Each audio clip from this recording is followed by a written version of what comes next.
Holy crap! I nearly passed out putting my pants on. Can you get your mom to look at it or something? Well, there's nothing to be done for like any of the shit that I've got. There's no medicine you could take or surgery you could get or fucking anything. You just wait it out. Like, Not ideal. yeah, it's the worst shit because I'm all like, well, hey, I still have to fucking go to work and make money. But, I went to fucking work today and I was in excruciating pain for like 2 hours. That was not fun. Did Do it you again get? tomorrow. Were you able to get anything done at least? $13. Woo. Mm-hmm. It is with And I a heavy need heart.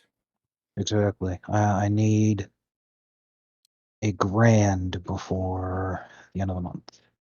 So We're only ah, halfway there. Seems doable. yeah. Which is why I'm just hoping that fucking rest will take care of this shit quickly.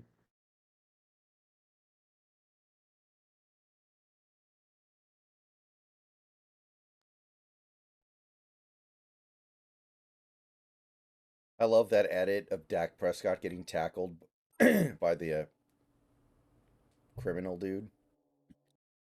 Yeah, that was pretty good.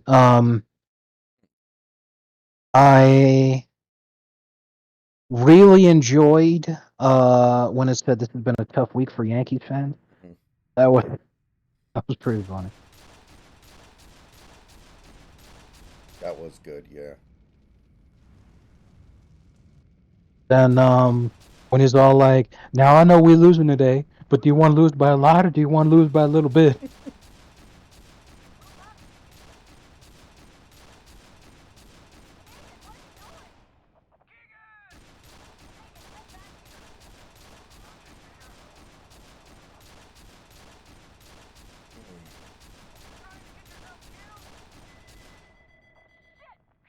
Yeah, I mean, I know that the Eagles had a legendary collapse to finish out their season. So, from that perspective, maybe it's not worth celebrating winning the division.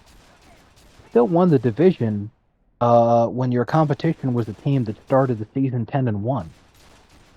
Yeah, that goes away real quick when you get butt blasted by the seven seed that barely snuck into the I playoffs.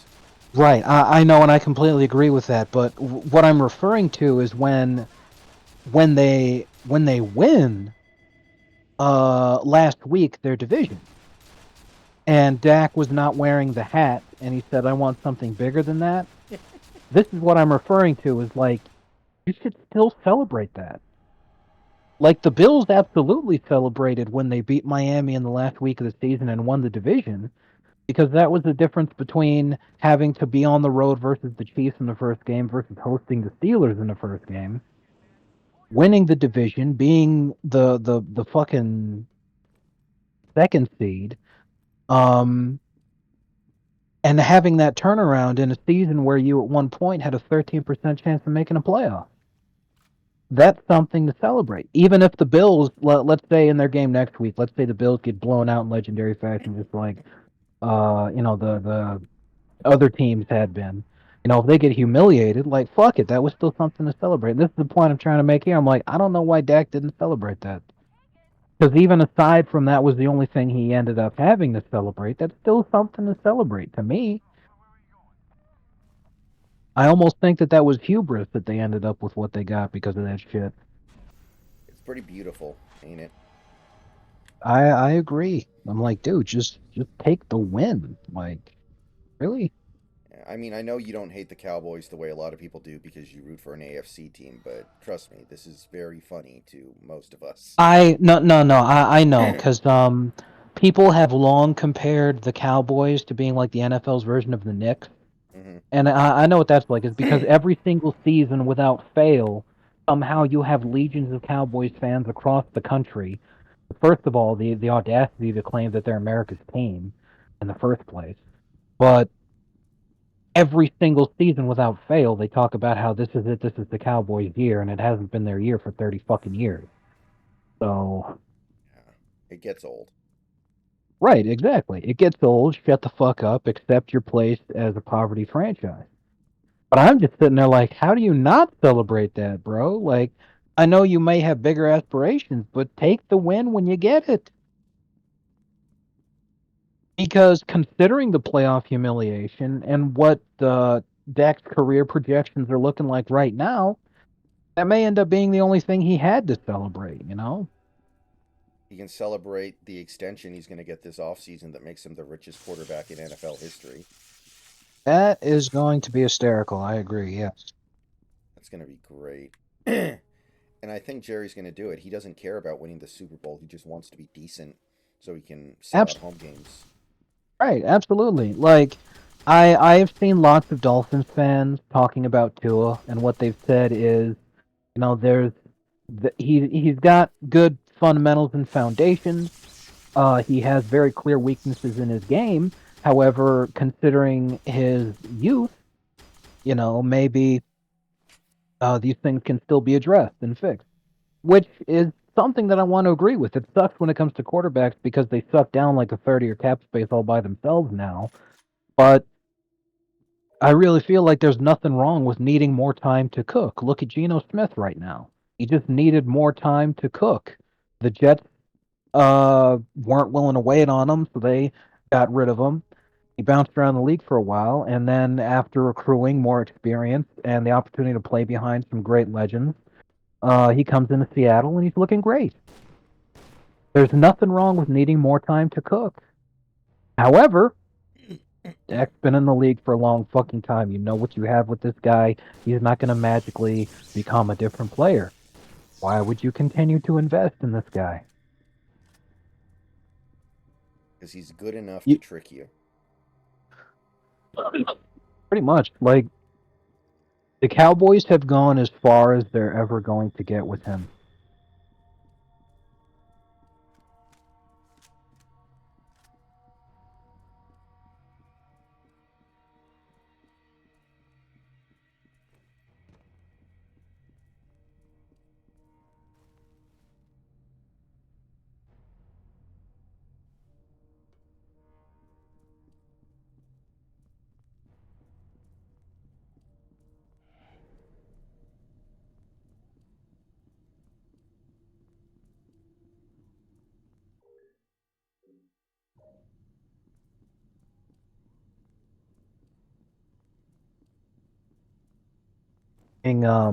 Jamel Hill. I hate every single race baiter out there. When people are like, oh my god, I can't believe that racism has enabled white coaches to be incompetent and not give opportunities to black coaches. Meanwhile, you get black coaches, and how often are they fucking excellent? It's like, dude, there's plenty of incompetent people who get jobs. It doesn't matter what color their skin is. Like, oh, hey, let's give a black coach a shot. Uh-oh, it's Lovey Smith. Like, what the fuck? Like,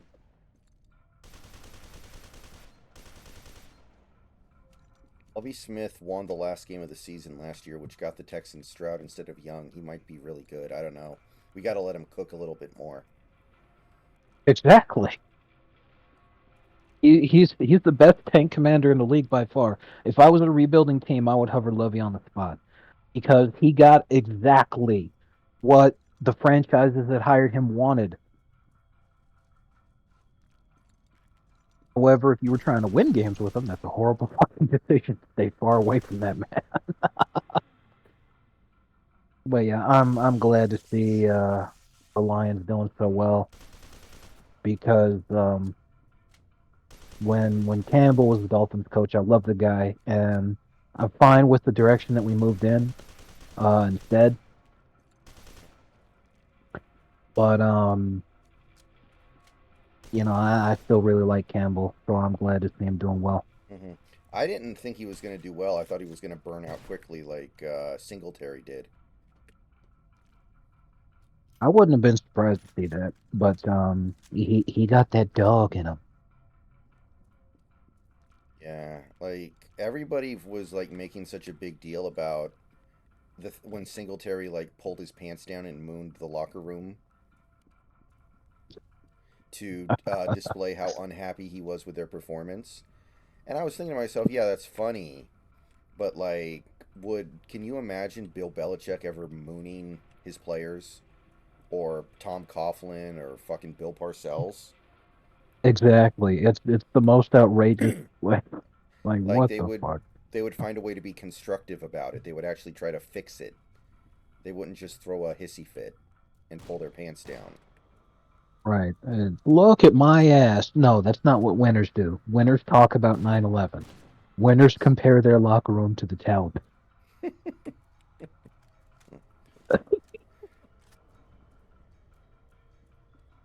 Oh, oh Jesus.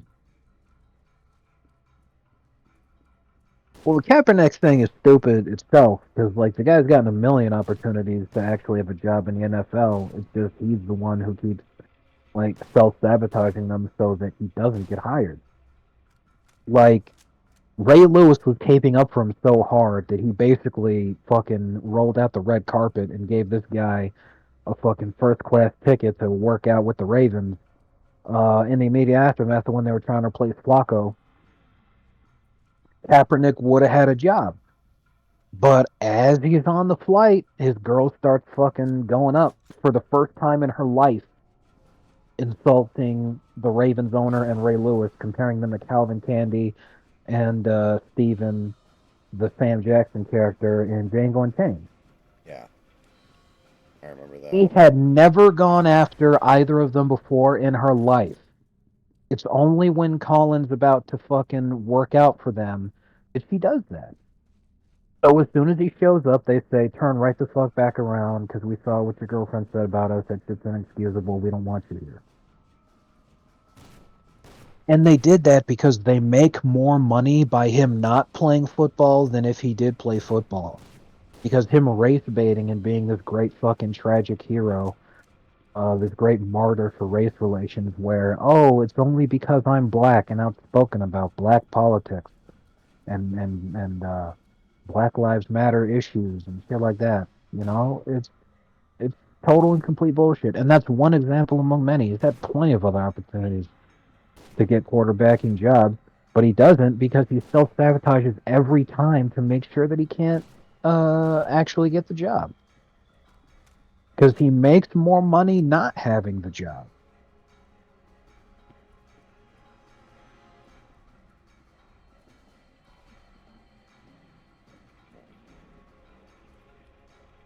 And it's not like he was that fucking good when he was playing in the first place. He had one good year, and then teams figured him out. Right. And look how quickly the Niners turned it around as a franchise the moment they got rid of him.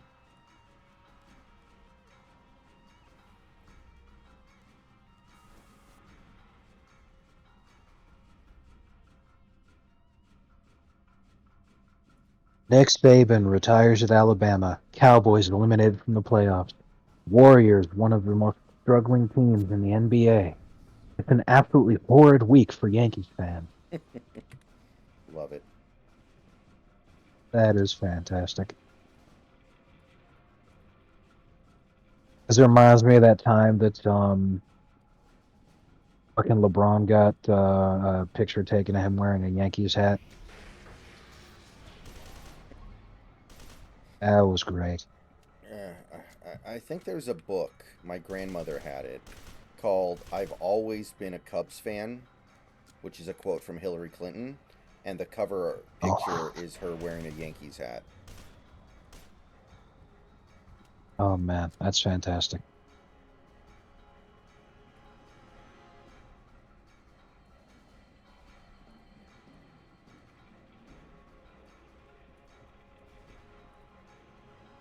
Yeah, that's why I hated free agency so much in 2022. I literally had 50 different Seahawks fans come into my chat during free agency and ask about Colin Kaepernick because Tyler Lockett was working out with him in California. And I'm like, dude, I don't care. Does Tyler Lockett make free agency decisions for this team? No. Is he in any way associated with our front office? No. Yeah, I mean, fucking Tyreek Hill doesn't have that kind of pull, and that's fucking Tyreek Hill. Mm-hmm.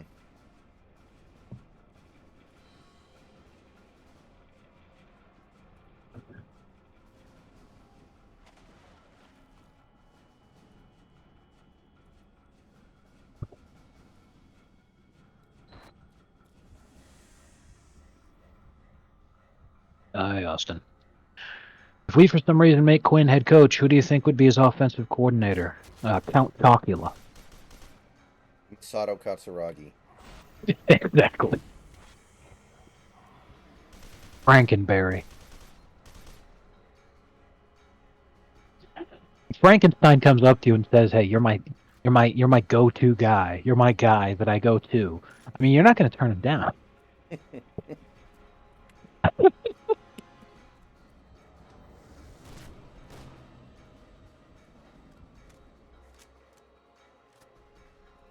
I think you should do a meme video. Another one. You know. Uh, you're like breaking. Seattle Seahawks have hired new head coach. Damn hot. And then just like an hour later, be like, "Wait a minute, I'm sorry. The hiring has been canceled. Sam Hyde has been accused of multiple atrocities." Yeah, I don't want to push it too much, you know? I, I know, I know. I, I mean, even the one video I made, which don't get me wrong, fuck these people, but some people were like, what is this? This is stupid. Who is this person? What are you talking? It's like, Okay, I think I've got an idea. This is something you could do that won't like fuck with people too much, and you mhm, could still do it seriously, but just have it this way. When you're doing a video and you've got your background behind you, something relevant to what you're talking about is there.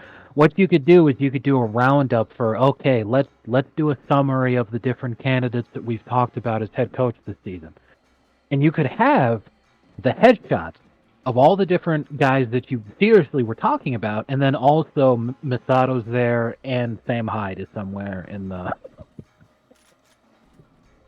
You just have them in the collage. I think that'd work.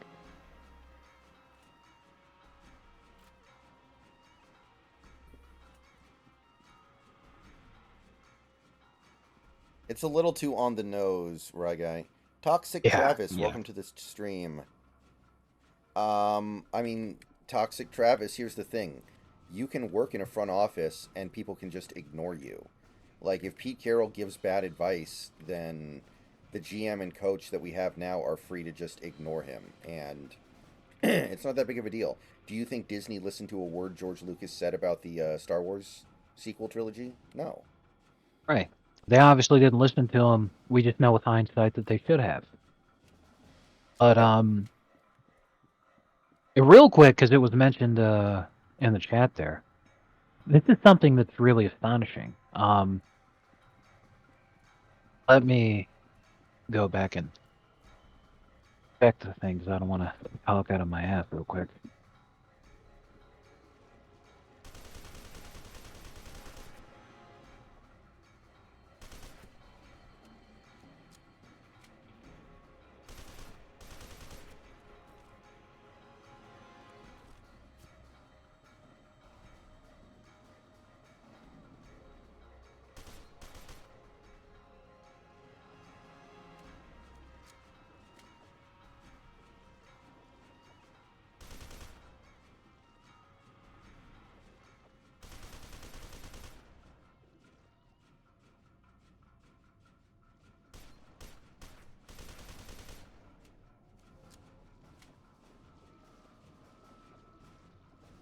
Here we go. Since December 12th, the top 3 teams in the NBA by record: the Los Angeles Clippers, who are 13-3, the Boston Celtics, who are 14-4, and the Utah Jazz, who are 14-4. Oh boy. No wonder Steven's not so angry right now. Exactly. No one understands how or why the Jazz suddenly got it together, but um, Laurie Markkanen is by far their best player, and he's been playing exactly the same the whole season. But their rookie suddenly figured it out recently, and that duo has just been on fire. And with Colin Sexton being the third option there, like they've got the real makings of a true big three. that they built organically through the draft. And it's nuts because they already have this squad that they've put together that's looking outstanding. Plus,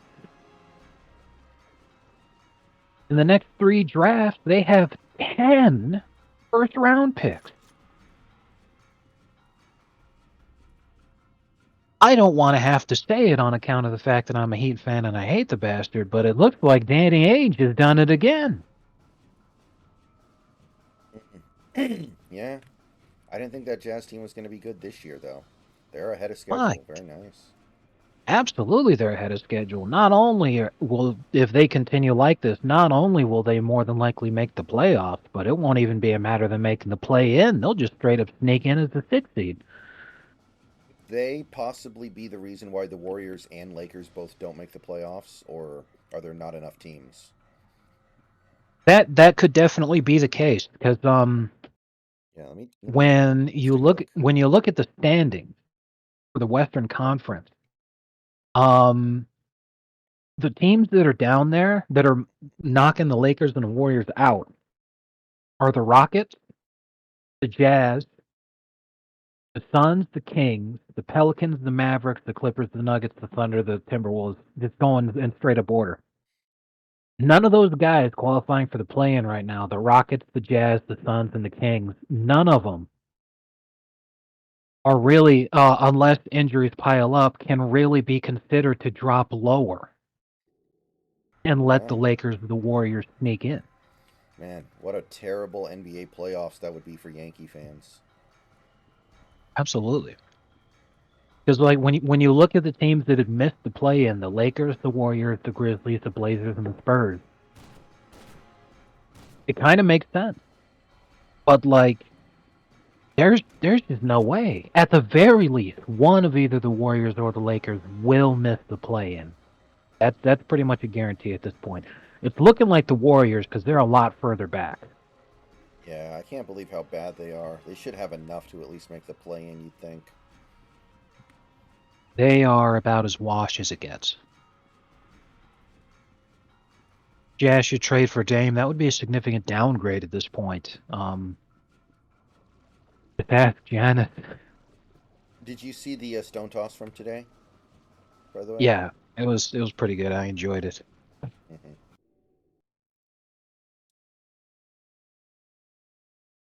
Because it's funny because you see a lot of people talking shit on AI art, and yet they fall for AI art all the time. Yeah. Like That other, on Reddit, our picks does not allow AI art on their subreddit. It has to be a real thing. But literally every single day, AI art of what they want, which is their politicians looking good, politicians they don't like looking bad.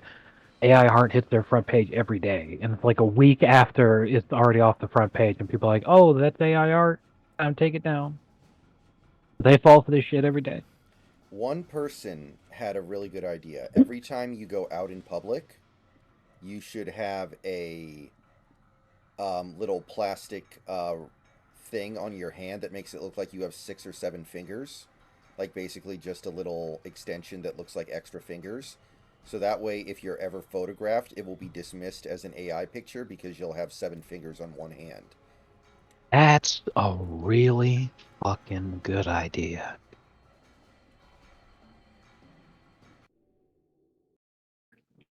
Let me see. Fake finger. Fuck me, my fucking toe hurts so much. Like, But the Jazz right now, since December 12th, they're 14-4. Right now, they're 22-2.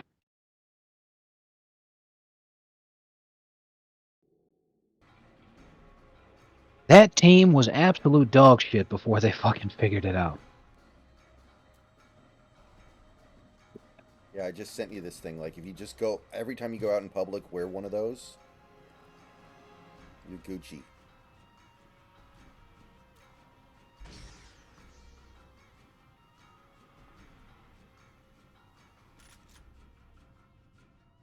That is pretty nice.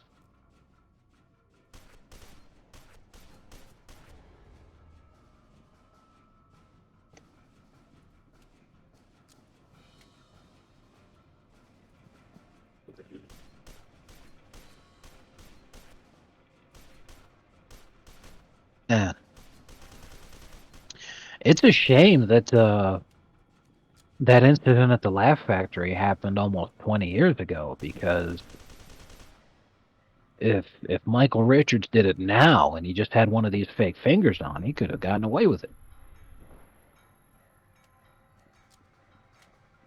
Brilliant.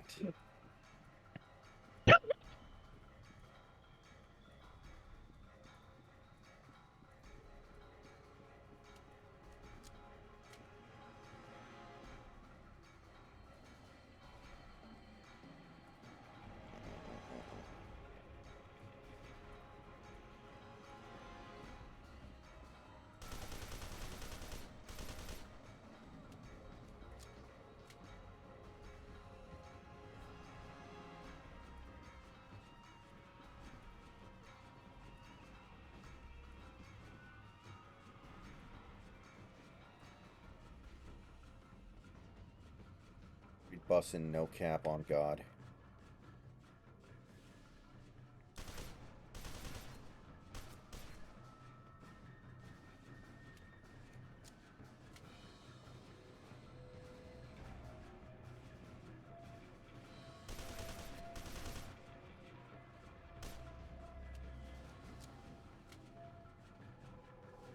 Why would you even want the Blazers to make the play-in? Get 2 good first-round picks this year and trade up. That's the ticket, man. Although next year's #1 overall pick probably isn't even that great, but whatever. You do what you can with what you have. Yeah. I don't know, because like I feel like pre-draft analysis in other sports might be better because there's just more people. Mm-hmm. But in basketball, it's almost always like fucking so bad. So I don't trust anything that people say. If people say, "Oh, this year's draft class is supposed to be great," I'm not expecting it to be good. And people say this year's draft class it's gonna be so good, I'm not expecting it. Or it's gonna be so bad, I'm not expecting it to be bad.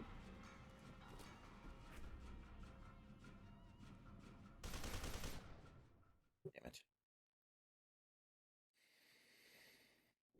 I wonder if Chad Ford is Well, still out there wondering why Darko failed so badly. seriously. International analysis used to be awful, but it's not catching up. What they're doing now is overcompensating to the point where they think that anyone who's foreign is just automatically better. And then they're passing on guys uh, much closer to home who are really fucking good because they're like, oh, the forward players are so good. Like, what the fuck?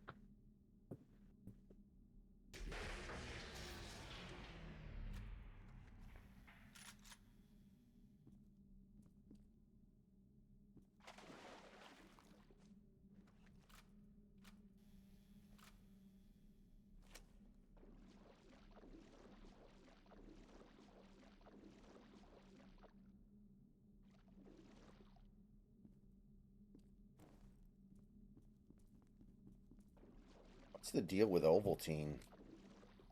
The jar is round. The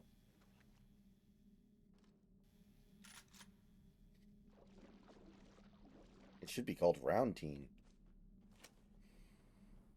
I heard that Kobe Bryant quote about foreign players having better fundamentals in coaching.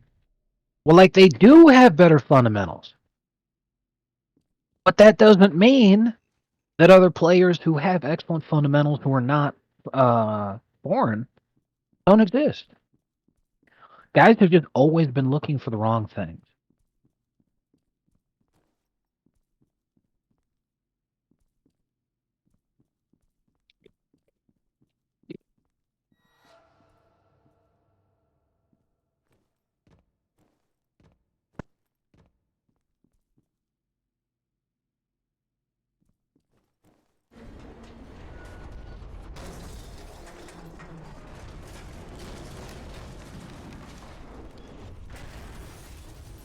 Pain, son of a bitch.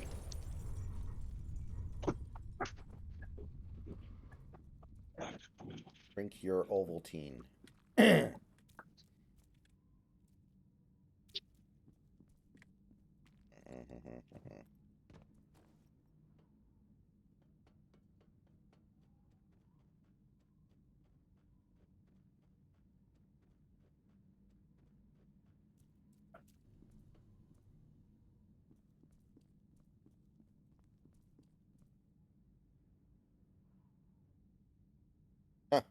Interesting key lime pie. I mean, there's a lot of that going on in the world, I feel like.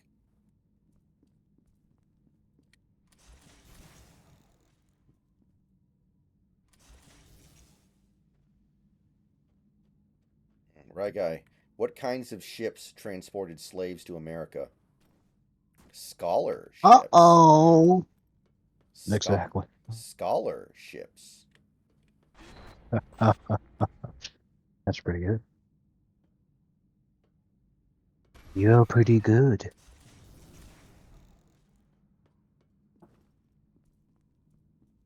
I love to reload during a battle.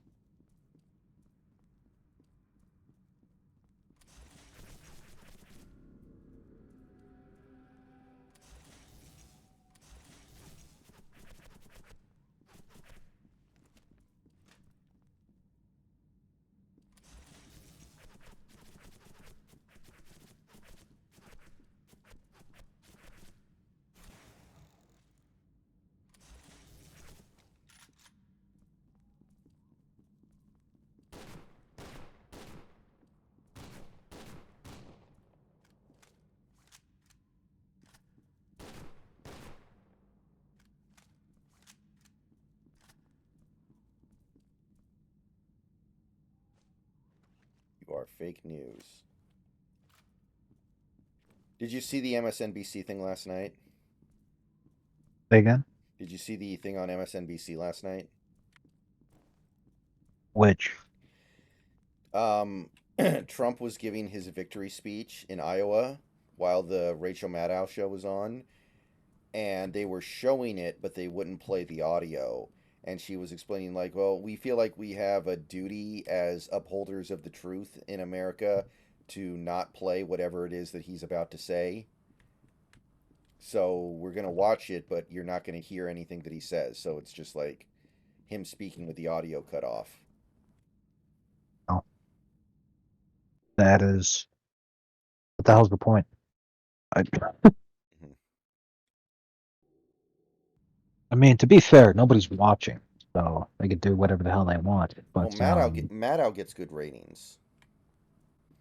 The channel that doesn't get ratings is CNN. MSNBC still gets decent ratings. fair enough. But yeah, I just really don't understand what the hell the point is of doing that. It was very weird.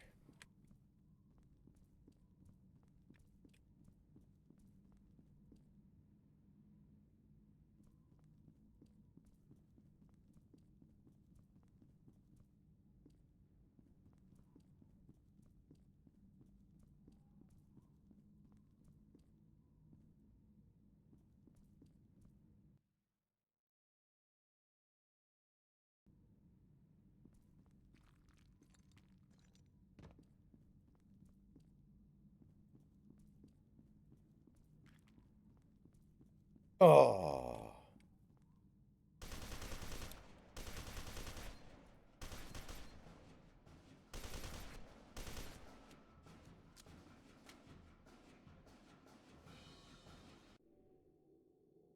Wow, this guy is actually stupid. Oh well, yeah, that doesn't. They're both. Wait, So this guy says, "What? are you serious, David? The Kings were up by 22 points with 8 minutes left and then lost. Jesus. Oh Mike man, I Brown. gotta check. Mike Brown coaching clinic. Seriously, I gotta check that out." Yeah, I think Talent Mento may have actually peaked last season. They deserve to beat the Warriors, but that they're fucking floundering. They are hardcore choke artists too. Like Malik Monk, hardcore through that game against the Bucks the other day, and then if they gagged up a lead like that, holy shit! All right, there it is. With 8:22 left in the game, De'Aaron Fox makes 22-foot 3-point jumper, 109.87 King with 8:22 left, and then they literally just shit themselves. Um,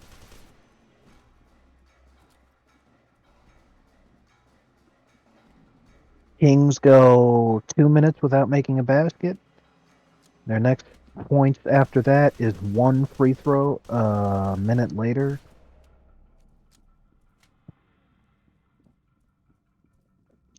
Then 4 minutes later, one layup.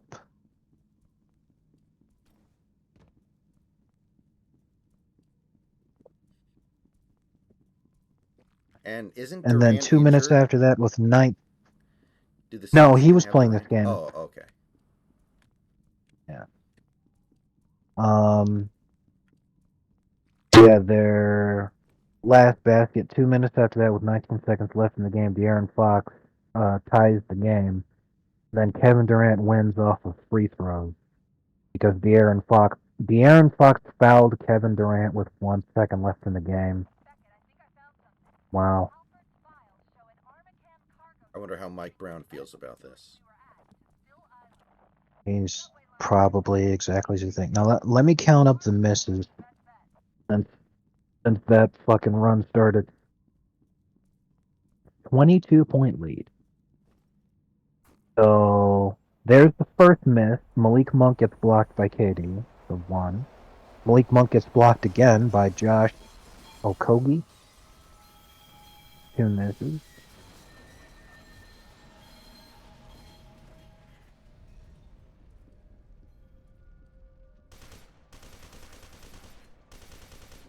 And Fox missed three. Aaron Fox missed four.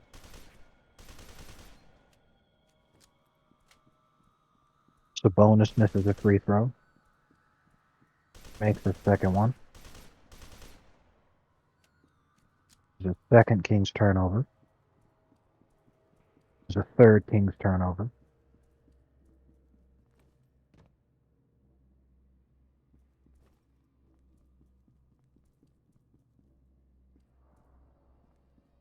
Blocked again, five misses.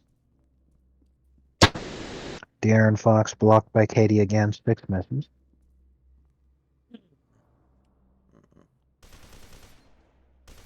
Malik Monk turnover, four turnovers. Malik Monk misses seven misses. De'Aaron Fox misses eight misses. De'Aaron Fox misses nine misses. Wow. So in the last 8 minutes of the game, up by 22, they missed nine times, half of those being block shots, and they have four turnovers. Plus, De'Aaron Fox chokes at the last second and fouls KD on his game-winning attempt. So KD wins just off of free throws. Cool. Just how every game should end in the NBA. Seriously, Malik Monk and De'Aaron Fox are the two biggest choke artists I've ever seen. They have been gagging like a fucking porn star these last few games. Holy shit.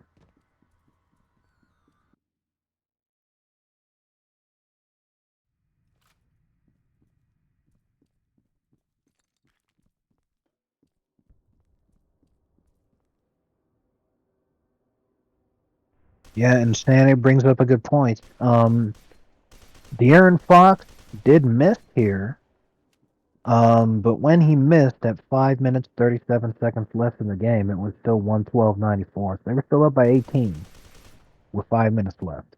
Mm-hmm. God damn. I remember one time, I think it was the Clippers blew a 25-point lead against the LeBron Cavs with 8 minutes left. And the final shot of the game was Zebo shooting a game winning three that I think airballed. And that sounds on brand.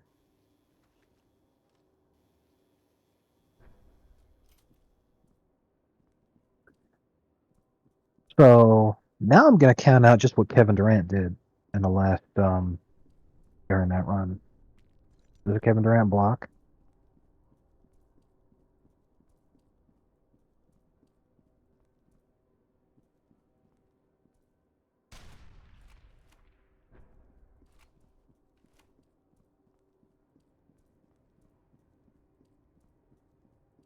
I wasn't looking at his assist. I need to be looking at his assist.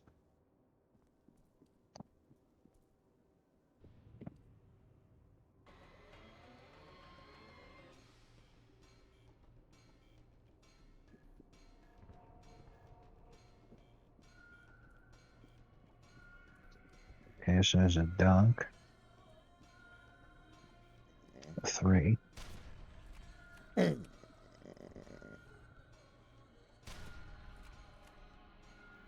Another 3.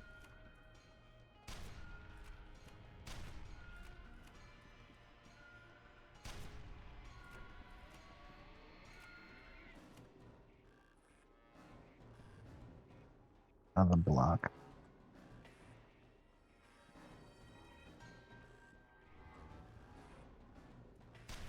There's an assist, which was for 3.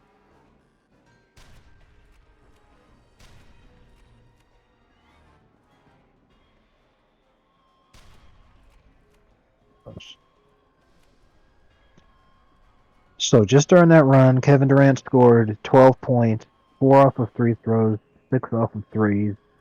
He was responsible for 15 points because he assisted on an Eric Gordon 3, plus he had 2 blocks during that run. Who? Kevin Durant. Ah, okay. During that run, responsible for 15 points, scored 12 of it, hit 2 threes, assisted on another 3, hit the game-winning free throws, and he got 2 blocks.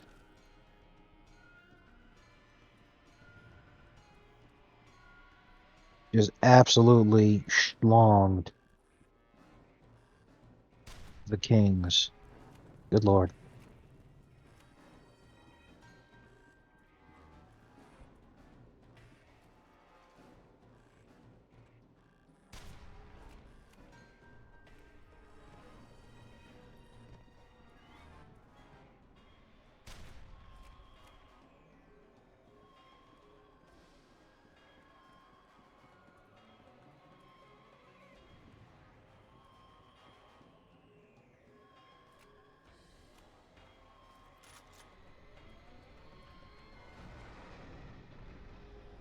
Do you think it's really one thing I like about the modern NBA that, there isn't a lot to like about it compared to the old NBA, like the 90s and the 00s were better, generally speaking. But one thing I do like is you have these big men that just are such good passers that teams fully embrace the way they should be embraced. Like in Yeah. the old days, big men never averaged more than like 5 assists a game. Now you've got guys like Jokic, you've got Sabonis. And that's one of the funny things about why the triangle was so dominant is that it involved big men passing. You know, the first Jordan three-peat, you had Horace Grant, who was a very capable passing big man. The second Jordan three-peat, you had Dennis Rodman, who was a very capable passing big man. Then the Lakers three-peat, you've got Shaq, who was one of the best post playmakers that we'd seen in the league up to that point. Hmm. And in the second Lakers era, where Kobe won 2, you had Pau Gasol and Lamar Odom, who were both excellent passing big men. Yeah. But like now you're seeing like I think that in the 90s Jokic would have just been like a typical center and he would have averaged like 4 assists a game because everyone would have been like, "Oh, you don't put a you don't have a center run your offense. That's goofy." Yeah, I agree with you. Unless he ended up lucking out into being coached by Phil Jackson, he would have been wasting so much of his talent. Hmm. And you got to wonder how many guys like Bill Walton was a phenomenal passing big man. Who Yeah. knows what could have happened there? Fuck. I remember when Yao Ming came over, one of the big things about him was he's an amazing passer. He's like Chinese Bill Walton, and he never averaged more than 2 assists a game because he spent his whole career watching Tracy McGrady dribble the ball around. Seriously.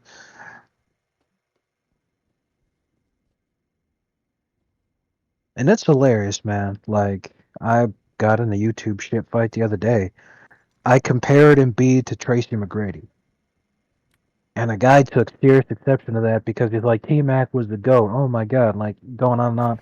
And I'm like, you know why I made that comparison? Because this guy can ball out in the regular season all he wants, but as soon as he gets to the playoffs, he gets fucking raped. because the way that he plays is not conducive to winning.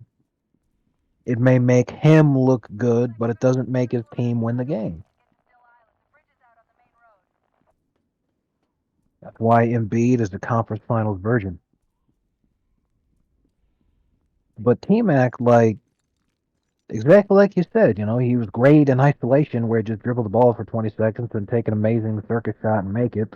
But, he'd lose in the playoffs for a reason. This diminutive African is dribbling the ball too much. I feel like a farmer who has worked too hard today and must find some place to sit down. That's how Yao Ming's translator always Seriously. translated him. Everything was weird ass Exactly. metaphors. The fucking the Chinese guys from Empire of Sand or Empire of Dust, whichever one it was. It's also tiresome. That, that's Yao standing underneath the basket waiting for T Mac to do anything other than dribble. Yeah. I think it was Jeff Van Gundy who was talking about Tracy McGrady a while ago, and he was talking about how, amazing talent and all that, but he was like, he wasn't really a leader. I wish we had somebody who could have been like a leader for us, who could have complemented him, because even though he was our best player for much of his career, he didn't want that leadership role. And Bill Simmons was interviewing. He asked him, "Okay, who was your leader on those Rockets teams with Tracy McGrady?" And he said Chuck Hayes. You remember Yeah. Chuck Hayes, the 6'6" center with the worst free throw With arc ever? exactly. He shot free throws the same way Charles Barkley would drive a golf ball. It was catastrophe. Yeah. They're saying like, if we had somebody like Charles Oakley on the team, that would have worked great because he would have been the leader and the sidekick, and Tracy McGrady could have just focused on scoring.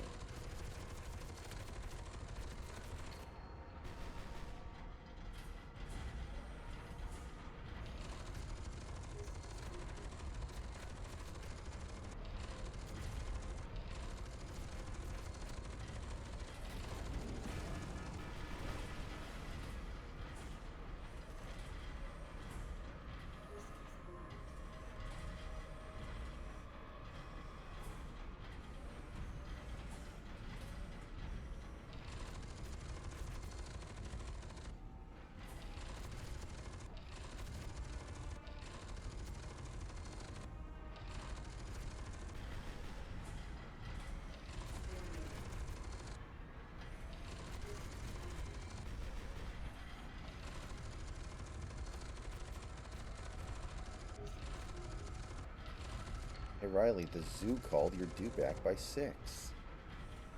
God damn. I mean, that would have been a good one, unironically.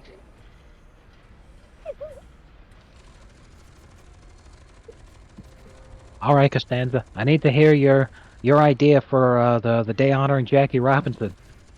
Hey, Jackie, the zoo call.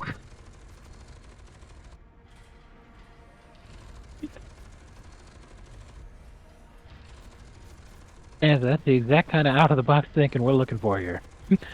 Yeah, I want you to wear this jersey in honor of Jackie Robinson. I like the Sailor Moon when I wrote. That was great too. The whole city just I mean, was honestly, like in Japan, that might actually happen. seriously. What it made me think of was, did you see the New Year's celebrations in like places like Dubai and Shanghai, where they were using drones to create images in the sky? Yeah. That's what would happen in the Sailor Moon universe, is that they would use drones to spell that word out in the sky, and celebrations of fireworks were going.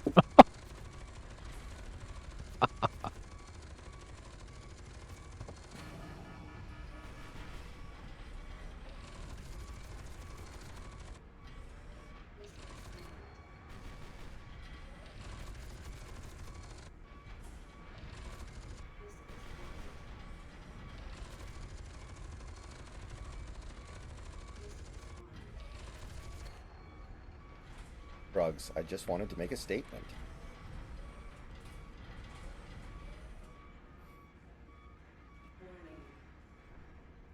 Oh, anyway, yeah, I was gonna. Guy makes this great post. He says, I'm pretty sure the reason that the Bible bans interest is because it's impossible for more than 50% of the human population to understand it at a conceptual level. It winds up being inherently exploitational just as a consequence of IQ distribution curves. He said that in response to a guy who said, my wife and I left graduate school 23 years ago with a combined total of $70,000 in debt. And then we've made $500 monthly payments for 23 years, paying over $120,000. Today, we still owe $60,000. Explain to me again why student loan debt shouldn't be canceled. He then admits that he and his wife are both teachers. So they got graduate degrees in a useless field and make the absolute bare minimum payments and have to pay outrageous amounts of interest. And they thought the $500 monthly payment for 23 years was just perfectly fine. Man, that reminds me of some of the Caleb Hammer episodes. Right. So like this was a test, an IQ test, and you failed. Like, holy shit. Yeah. Like that one woman who I went on his mean, show taking out payday loans with 260% interest. yeah, that's bonkers. Like when I was working in construction, I was making larger payments than that on my student loans. When I was working entry level construction, they're both teachers. Like, what the fuck? If you make bare minimum payments on high interest loans, you're gonna get fucked. I'm pretty sure I had all my student loans paid off within a year of me graduating. At most, it was a year and a half. Yeah. It's If it hadn't been for COVID, I would too, because COVID is the reason why I lost out on all that work and why the economy is in a complete fucking shambles, and I've never been able to actually pay in any of my debt. Ugh. like he was looking at some of the payday loans she took out, and he's like, "What was the interest rate on this?" And she's like, I don't know." And he's like, "Are you fucking kidding me? You take out a loan and you don't even know the interest rate on it?" Yeah, and that's what that one post was talking about. It's like this is why the Bible made interest a sin and something that was very very bad and something you shouldn't do, is because it's inherently exploitational of people who just fall on the lower end of the IQ distribution curve. I mean, Like you just can't. at a certain point, isn't it caveat emptor though? I do agree with you in that sense, but at the same time, it's like, well, fuck, man. Like, there's almost no way to interact with these people without exploiting them because of how stupid they are. So, what do you got to do? But I think at the same time, it's like if you just make it too easy, then it attracts predators. You know. Mm-hmm. But yeah, stuff like that, like Like, I those do think there's an argument to be made that payday loans should be illegal. Like, literally 100%, 120%, yeah. 200%. I agree with you there too. Like fucking any building you see in the ghetto right next to a liquor store is gonna be a building that you should raise an eyebrow at. So you see buildings that give all those payday loans, check cashing, all this kind of shit right next to liquor stores in the ghetto. That's a concern. That's a concern the same way if you see a massage parlor right next to a liquor store. That should raise an eyebrow because you know they give happy endings there. You know that that's just a place with traffic women who use it being a massage parlor, quote unquote, as an excuse for prostitution. I remember when I was going to trade school, it was in a town that was half of it that was right next to the freeway was really decent and was like a big logistical area, like several railroads converged in the area, and that's where a lot of schools and more upstanding businesses were. However, the other half of the city, the bad part of town, was super duper ghetto, and you could see that part of the town as you were on the freeway itself, Mm-hmm. driving away back towards where I live. Mm-hmm. And I remember passing by one time, I would always see this massage parlor from the freeway, and I'm all like, "Hey, that they offer really cheap massages there. Maybe I should go over to that place to celebrate when I graduate." And then like 2 months into me going to school there, I see there's a fleet of police cars, and they got paddy wagons and shit out front, and they're just, I see a bunch of handcuffed women, and they just keep shoving them in the paddy wagon. I'm like, ooh, I used to go to a lot of massage parlors. I would go like once a week because I had a long commute home, and trying to make that commute at rush hour would literally take like 2 hours. So I was like, okay, I can either sit in traffic for 2 hours, or I can go get a massage for 1 hour and then sit in traffic for 1 hour. And it's pretty cheap. Like, this is a no brainer. So I would do that a lot. Looking back on it, I probably should have thought about things a little bit more. Some of those women were hot, though. I can't even yeah, lie. they I think they gotta be. I think one time Or they try. I think one time they were trying to set me up with one of the girls who worked there. But I like, wouldn't be they don't even surprised. speak fucking English. So what am I gonna do with that? Yeah, seriously. Okay, I know what the answer to that is. By the way, that was Oh, rhetorical. oh Christ! Did you just get shot? No, my toe. Oh God, the pain. Fuck that. I don't know, That hurts. Santi. It might have been. I think I got offered a happy ending once, and I was like, no.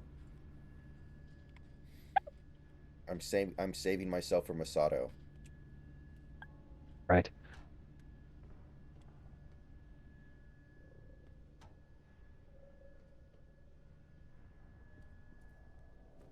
Hideki Anno says, "Don't worry, I assure you, this 30-second scene of Masato getting her cheeks railed by Kaji is crucial to the plot. I assure you." Outstanding.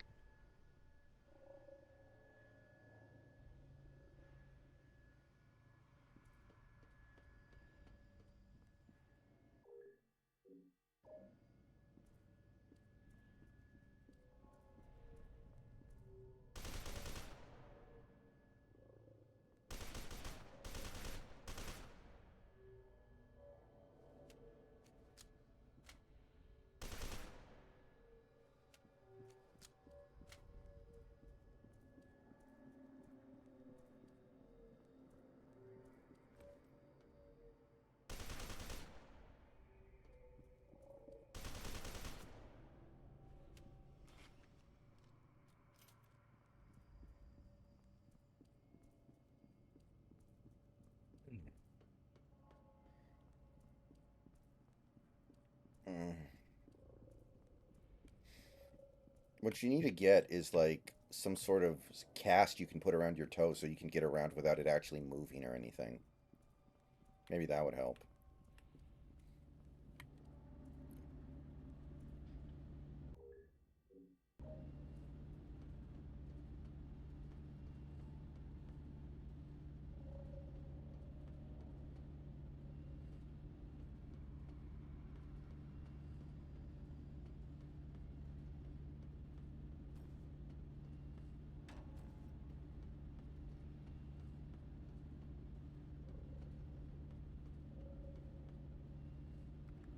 Tram activated. En route to Coolant Control Center, Maintenance Center, Stowe Island Facility. Please exercise caution while the tram is in motion. Love my Sonic franchise that I put together. Duran and KD are great fucking duo.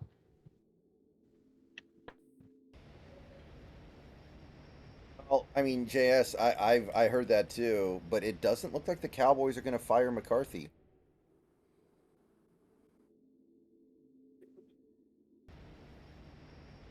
I'm shocked. I'm as shocked as you are, to quote Pete Carroll. I'm as shocked as you guys. But it really doesn't look like they're going to fire McCarthy. I thought he was a dead man walking. Manual override engaged.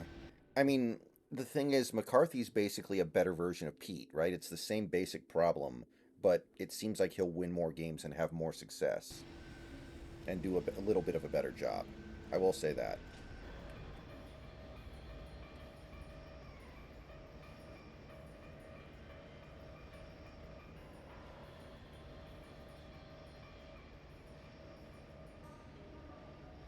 Like, overall, McCarthy did a good job in Dallas. He had one bad year where Dak broke his leg, and since then, 12 wins, 12 wins, 12 wins.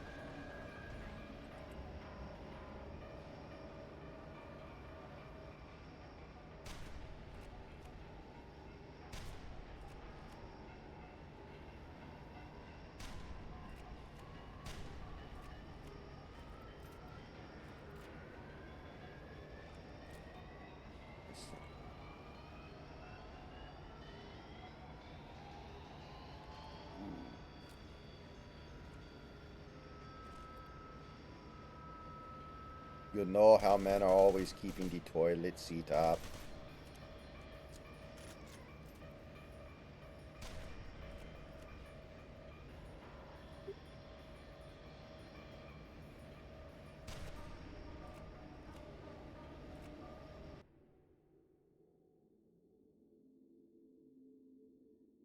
Dak was kind of the reason they gagged that game. I mean, the defense was pretty atrocious, too. I mean, I don't think there's any player on that Cowboys team that played good except maybe Michael Gallup or something.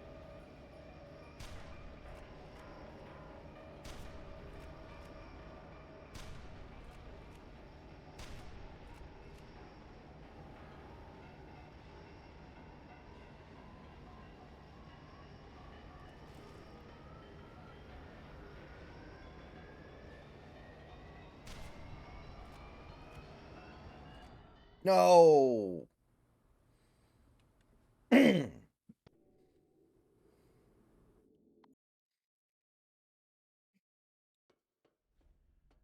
Error. Manual override engaged. And I was actually reading some stuff earlier today about how a lot of Cowboys players are caping up for McCarthy big time, and they love what he's done, and they think he's done everything right, and it's all a. It seems like they're more down on Dak than they are McCarthy. Not that they can do anything about that, but how many coaches are you going to fire for a quarterback that is good clearly, but isn't that good?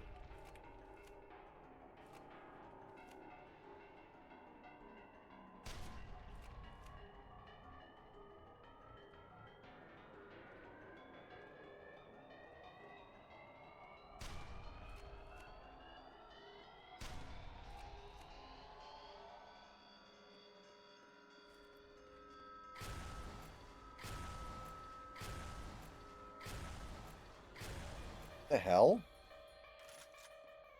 Why won't you die?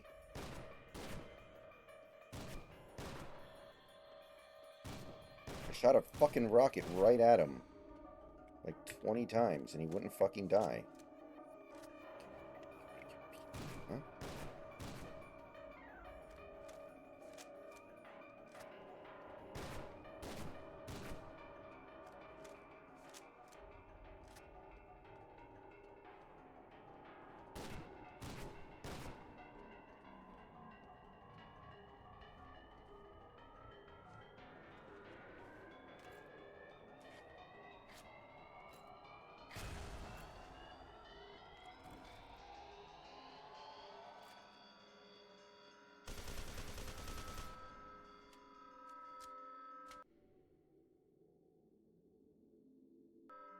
I agree, but you'd think they would do it now so they could start interviewing people, right? The longer they wait, the less they're going to have to choose from. Warning. Like, that's why if you're going to fire a coach, you do it immediately. You don't wait. The fact that he still has a job as of now is, to me, suspicious. Collision detected. Tram reorientation in progress.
Maybe the other element is that good coaches won't come to work for the Cowboys because of Jerry, so they're better off actually just sticking with McCarthy because at least he's already there.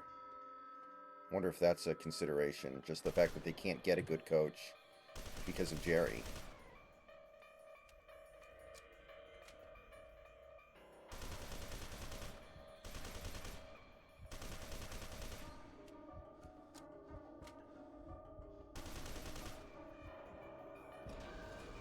Phew. Emergency.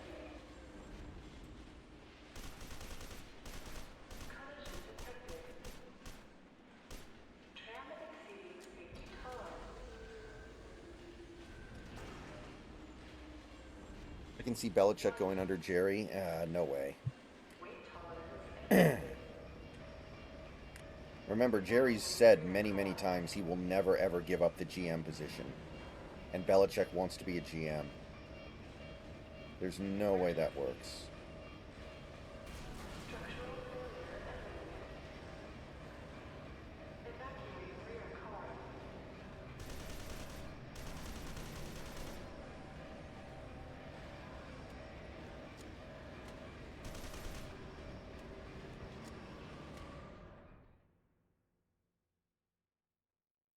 Oh, can't. Okay.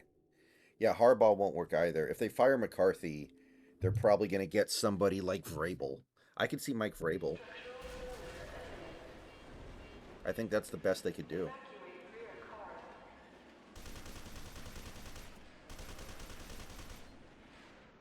Damn it. I'm low on health, man.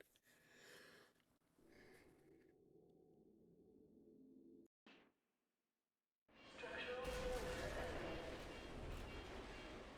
Evacuate rear car.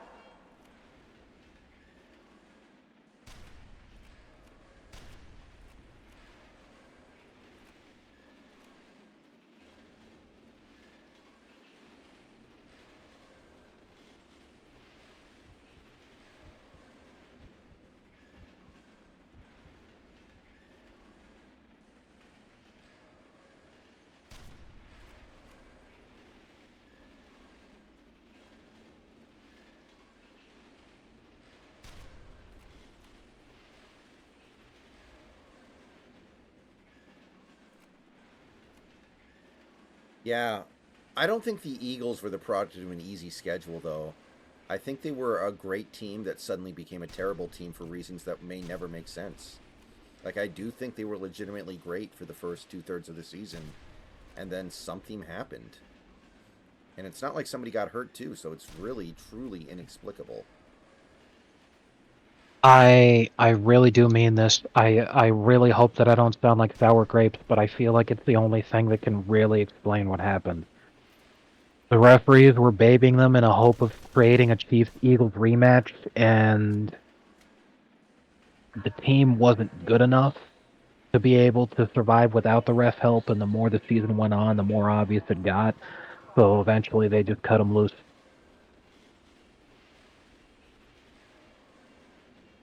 To say that that's it because like Warning. Coupling device damaged. it just felt so Danger. wildly different. Neutral offline. Car. Warning. Obstruction imminent. Think about how close they were to starting 11 and 0 and then ending 0 and 7. Because their one loss Yeah, was a fluke loss to the Jets, and at the end of the season, their one win was a game against the Giants, where the Giants literally needed right, one more play to win the game. right. Would have been truly insane either way.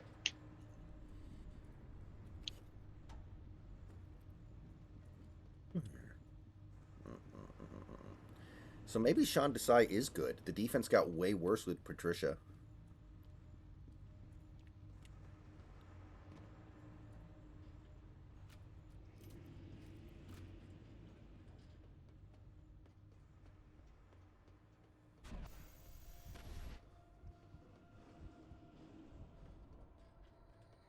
Yeah. A forgot all about this crazy rivalry we had with the Jazz and my Sonics franchise. The Jazz have got Baron Davis, Dwayne Wade, Andre Kirilenko, and Anton Jameson, and they are a phenomenal fucking team, and they have incredible defense.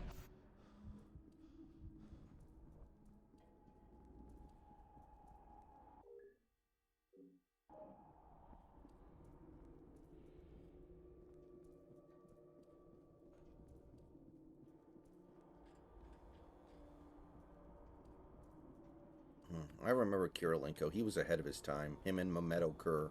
Ton of fun. Definitely.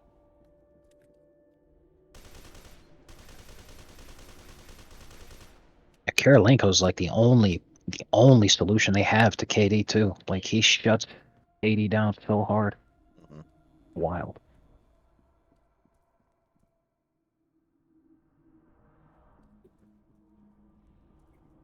Antoine Jameson was like Sharif Abdul Rahim. Put up a lot of stats on bad teams. That's what he was. Good stats, bad team.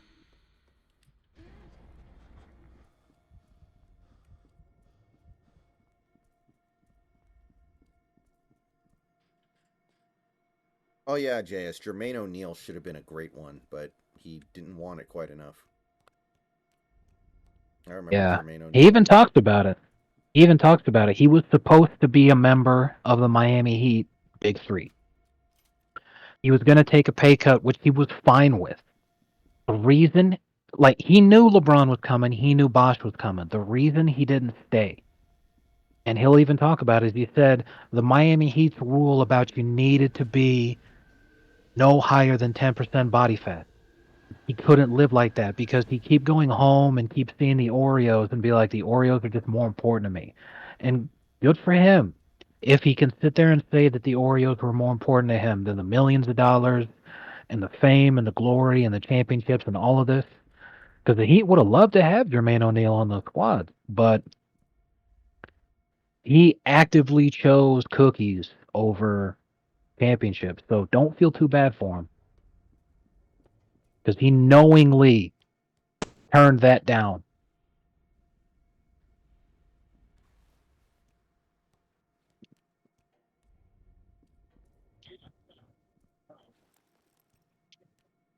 So, it's nice to think about how amazing those teams could have been, but like no one else is responsible for that but Jermaine. Hmm. I remember the '04 Lakers, which of course ended up being Shaq, Kobe, Peyton, and Malone. There was a point in time where it was Mm-hmm. rumored that it was going to be Shaq, Kobe, Jordan, Pippen, and I think it was gonna be Malone. The idea was Jordan and Pippen would come out of retirement to hook up with Shaq, Kobe. I imagine thinking like, man, every single Lakers game would have been on ABC that year. Yes, that would have been absolutely fucking insane. Good God.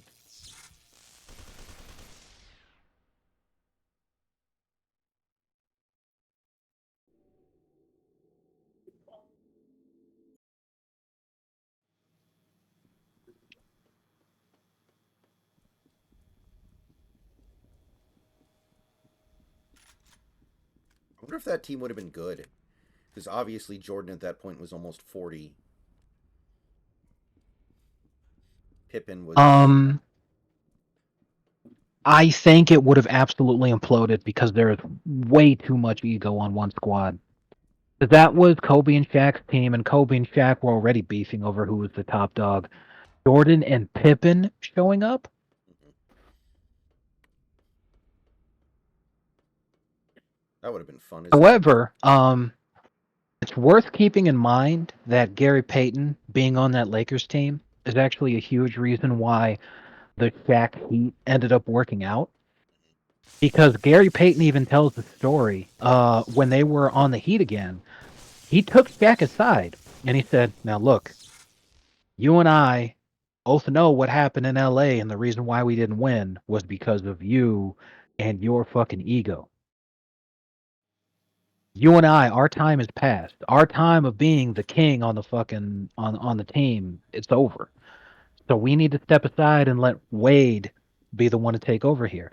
He gave him that speech during the finals. And that's when Shaq was like, okay. Yeah, I don't And know then if you Wade won finals MVP. So, I don't know if you remember this, but there was a moment where David Stern was handing Wade the Finals MVP trophy, and then Shaq came over, took it away from David Stern, and he gave it to Wade. Do you remember this? um, I no, I do not remember that. It was very weird because that never happens, but I found it to be very symbolic. It was like he was saying, I could have been a dick and ruined this whole thing, but I let you be the man. So I'm giving this to you because I'm the reason why you have it.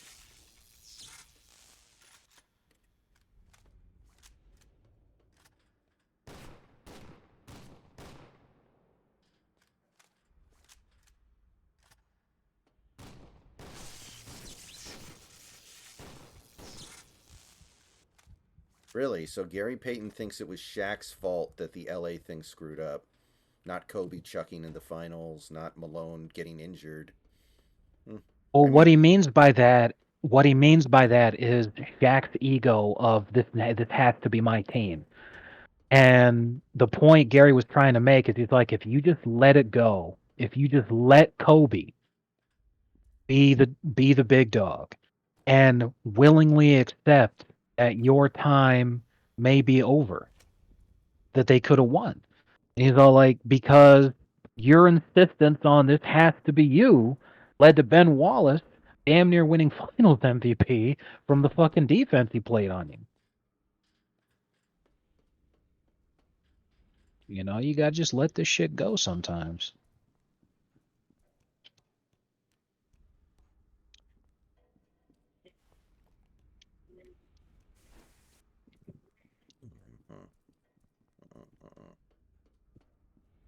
What's really nice though is we have confirmation that the Kevin Garnett Carmelo Anthony Honey Nut Cheerios thing actually happened. As somebody asked Melo who the person he hated the most was, without any hesitation, he said Kevin Garnett. He's like, you guys might remember that time we played the Celtics when I was on the Knicks. And I was like going into the Celtics locker room. I was ready to fight KG. I didn't give a shit. I wanted to. I was gonna go at him. And they're like, well, what do you say? He's like, I ain't repeating it. He's like, there are just some things that you don't talk about, man. There's just some things you better leave it alone. wouldn't KG kick his ass? KG's got like 5 inches on him. Oh, absolutely, absolutely. Because like aside from that, um, Carmelo was a fake tough guy. He's the guy who famously sucker punched instead of actually fucking squaring up. So yeah, KG absolutely would have fucking whooped his ass. But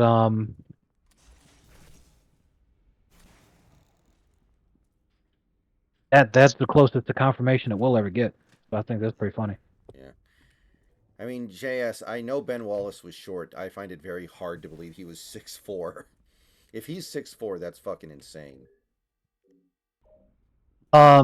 He was listed at 6'9". However, the furthest anyone has ever said he really was is 6'7". I could believe that. Like Chuck Hayes was 6'6", but 6'4". Gary Payton was taller than that.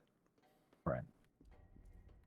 But Tayshaun Prince was taller than him. When you look at that lineup and they're all standing next to each other, Seed was the tallest, Hmm. and Ben Wallace is just a little bit shorter than Tayshaun Prince.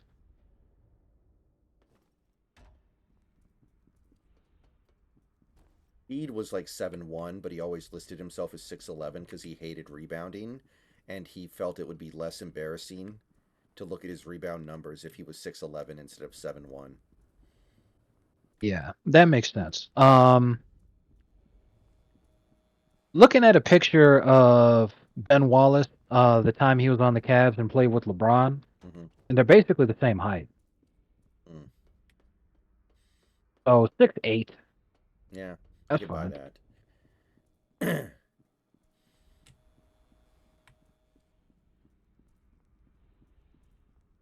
Yeah, like he's like an inch shorter than Tayshaun Prince, who was listed at 6'9". So yeah, that figures. But 6'4" is retarded. 6'4" is Dwayne Wade height. I remember trolling back in the day about how Bill Russell was actually 6'4". He'd be a small forward in today's league. That was so much fun. I remember when Bond was so proud of that moment because he's like, I knew I could bait some retard into doing that. All he had to do was say LeBron, Bill, and Melo. How nice. And that's like, Bill Russell would be a small forward in today's league. He's like, do you think that's Bill Russell? Or are you stupid? All he had to do was say Bill. He's like, I knew some retarded fucking fall for it. Bond. Oh, Where'd man. you go? Actually, a good Australian. There are a few of them. Yeah. Unreal was based. Bond was based. And, Mel Gibson. well, yeah. Yoshi was just complete sack of shit. But then you find out that he was a brown boy. Like, it all makes sense now. I like it when Steven got so pissed off at the Jazz he actually called Yoshi out for lying about his girlfriend. That was hilarious. Just completely lost his fucking mind. Steven's meltdowns would have been a lot more fondly remembered if he had more moments like that instead of just like lacked out in a funny way, not like yeah. Wade is just unstoppable. The 2004 Pistons caused the hand checking rule, probably. More than anything else.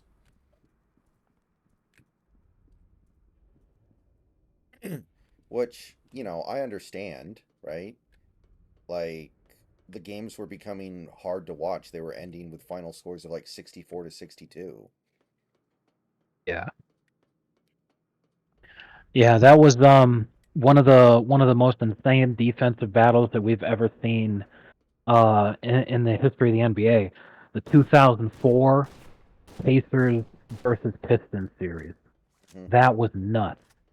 And you were having games, yeah, where it was like 60 some to 50 some. Like, Mm-hmm. it was brutal.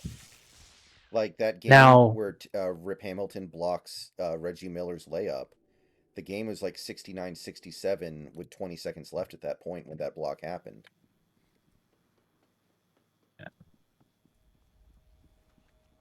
absolutely.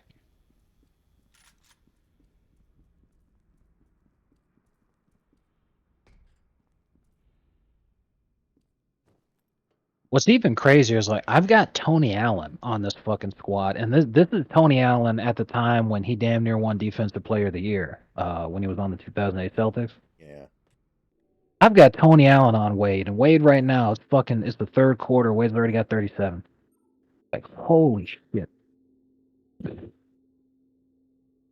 he's just unstoppable.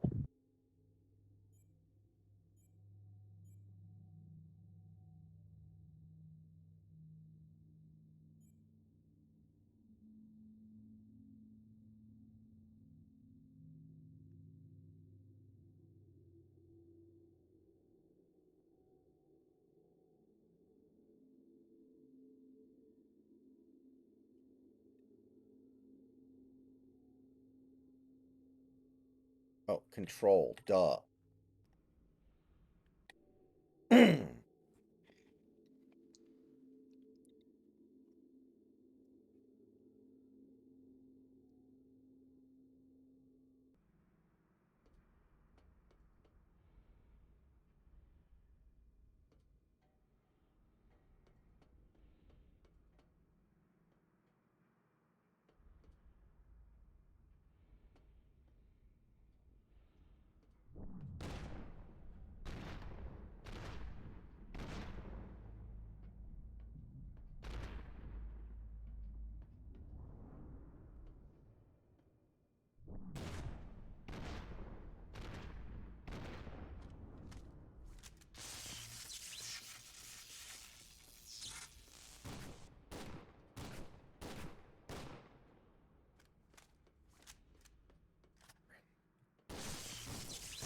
Where the hell did you come from, dickhead?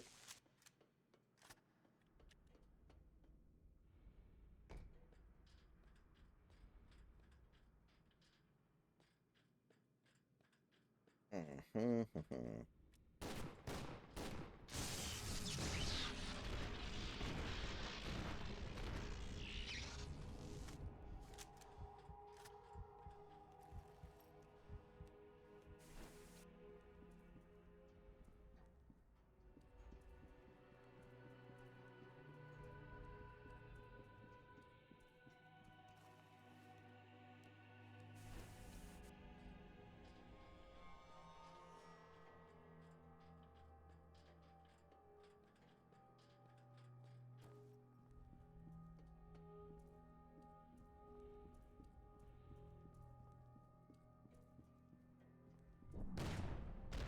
You ever had impressions done on your teeth?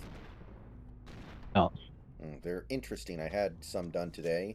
Basically, they put a bunch of like clay in your mouth to mold around your teeth so they know exactly what your bite looks like.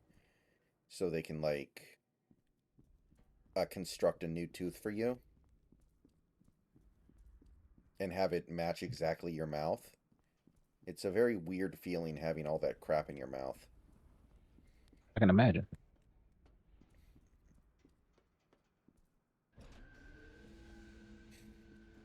You know what's kind of cool? I totally forgot I had a root canal until this morning. So I didn't have to go through this whole week dreading it. I only had to do 1 day of dreading it. Nice. That's always nice when it happens. Hmm.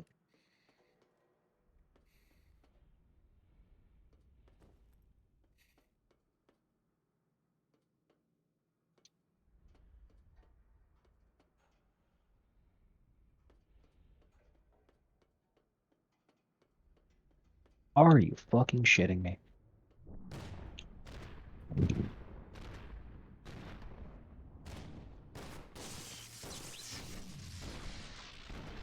are you playing?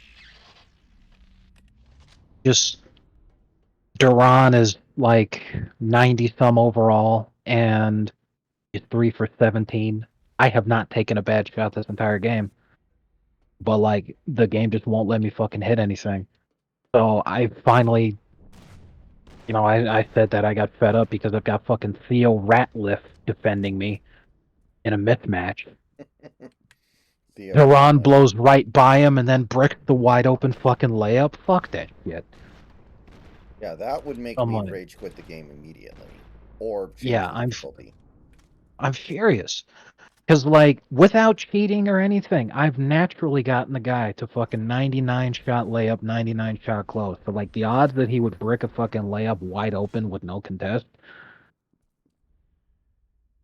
fuck. Like, it's. Ugh. That just makes me mad.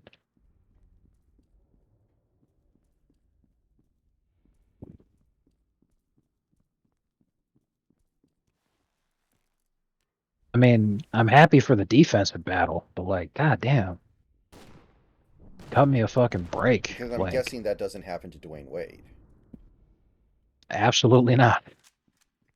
I had a mismatch where Joakim Noah was on him and Wade fucking skied right fucking past him, fucking yammed it down from like the foul line. I was like, well, that's pretty accurate, but goddamn. Ron and Wade are the same height, is the funny thing.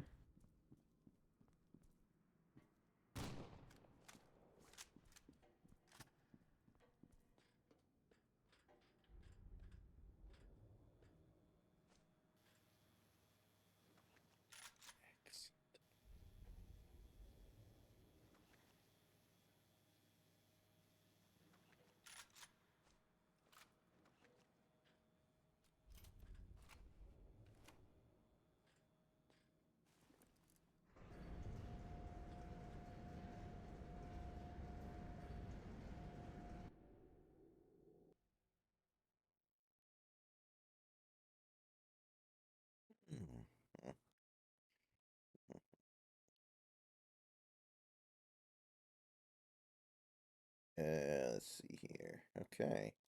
I think we're beating the game tonight.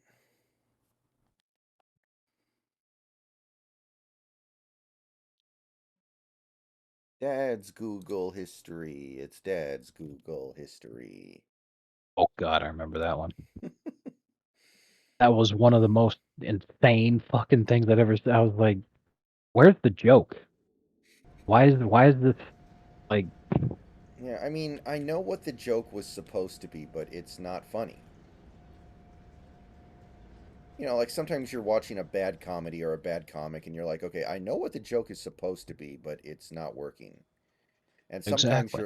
sometimes you're like, I don't even know what the joke is supposed to be. Oh, Like, did you ever see the really shitty Mike Myers movie, The Love Guru? I had seen pieces of it. I've never watched it all the way through. However, you're right. It was absolutely fucking. He Yeah. should have just quit while he was ahead with being a cultural phenomenon with Austin Powers. And just said, you know what? I've made plenty of money. I think I can make some more money by being with my old SNL buddy Adam Sandler. Hmm. But I'm not gonna fuck this up. Yeah. And like, there's that one scene in the movie where he and his sidekick sing the song "More Than Words." You know that song? Yeah. And it's like, nothing about this is funny, and I don't know what's supposed to be funny. The way they're singing it isn't funny. The instruments aren't funny. Like what is supposed to be the joke here?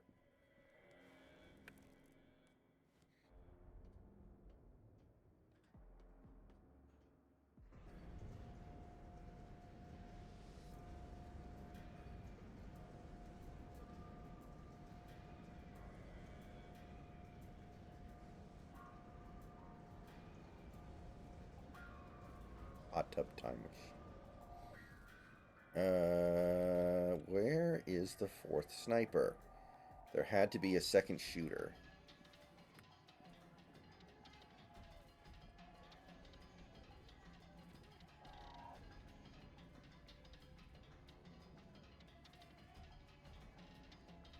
Obstruction detected. Safety lockdown engaged. Remember the episode where Newman thought that you had to pay 5 cents to recycle a glass bottle, and not that you get paid 5 cents if you recycle it?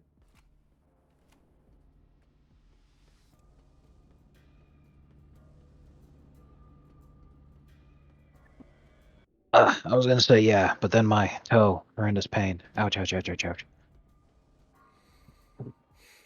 The part where Jerry's like, "Well, what do you think the hobos are doing, picking up all the bottles?" And he's like, "I don't know. They're deranged."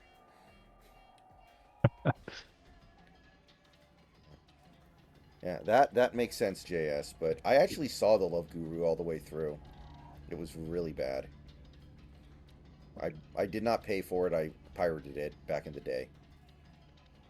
Obstruction detected. He was an all-time prick on set. That would make a lot of sense if it was true because that happened with a lot of SNL guys.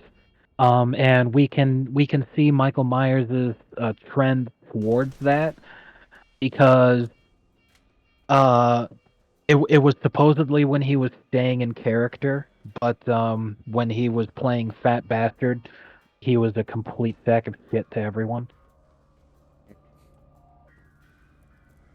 To my recollection, Goldmember tanked, but it still made money. Like the critics didn't like it, but it made money. I think.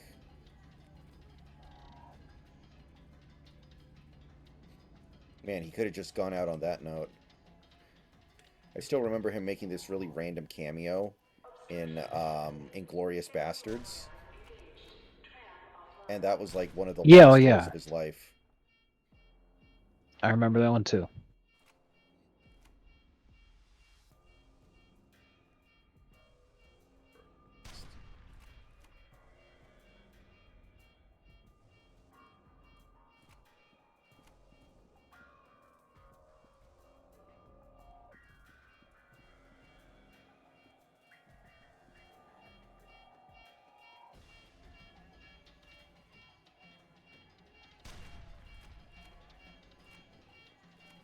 Are you a fan of the Mel Brooks type of like looking into the camera humor?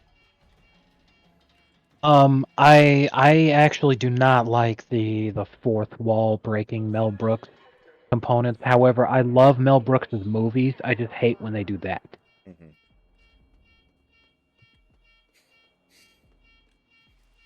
because it's ass. Like there's that one scene in the Love Guru where he goes up to the what's the name of the midget actor? Vern Troyer, who I think it's Vern Troyer, Yes. Yeah. and Rest in peace. he's holding this giant platter of shrimp, and he's like, "Hey, midget dude, can I offer you some shrimp?" And then he starts looking at the camera like shrimp, like he enunciates the word like we're gonna miss the joke because he's a shrimp and I'm giving him shrimp. See, and it's like, oh boy. Yeah. That is like a joke that you desperately want to get out of your face. You do not want that being thrown at your face over and over again.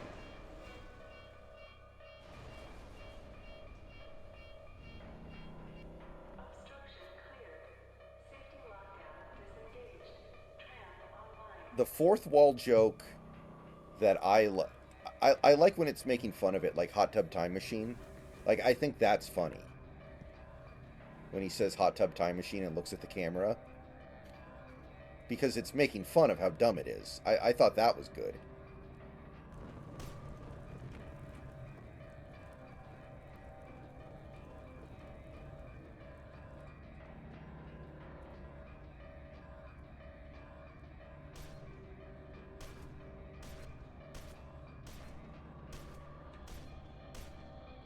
Oh, wait a minute. This isn't my sniper rifle. This is a sniper rifle.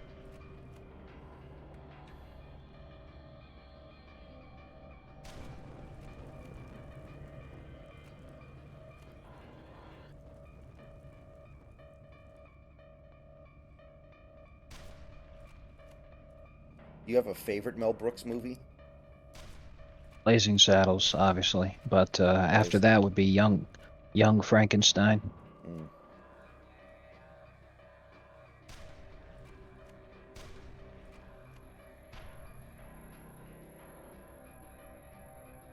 As far as memes go, History of the World Part 1 was really fucking solid, too. Jews in Space was like one of the all-time fucking goated moments. Is I Mel still Brooks laugh at Jewish? that. Is that how he got away with it? Yes, he's extremely Jewish. He is outrageously Jewish. But And he got away with it because of that. Okay, I can see right. that. Yeah, he's also a World War II veteran. Mm-hmm. So it's amazing that he's still fucking alive. But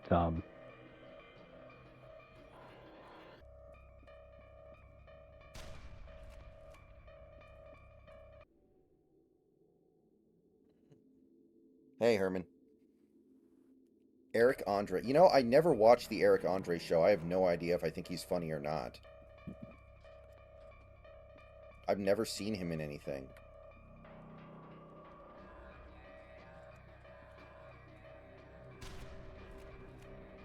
Going pretty good, Herman.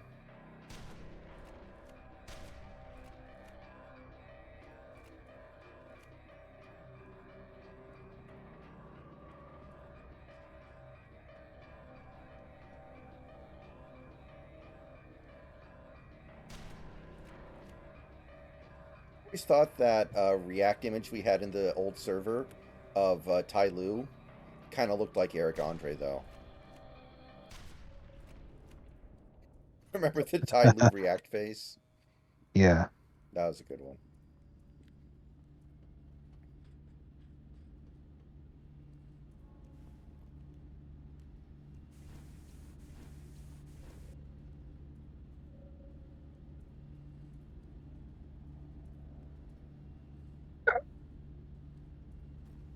Ouch.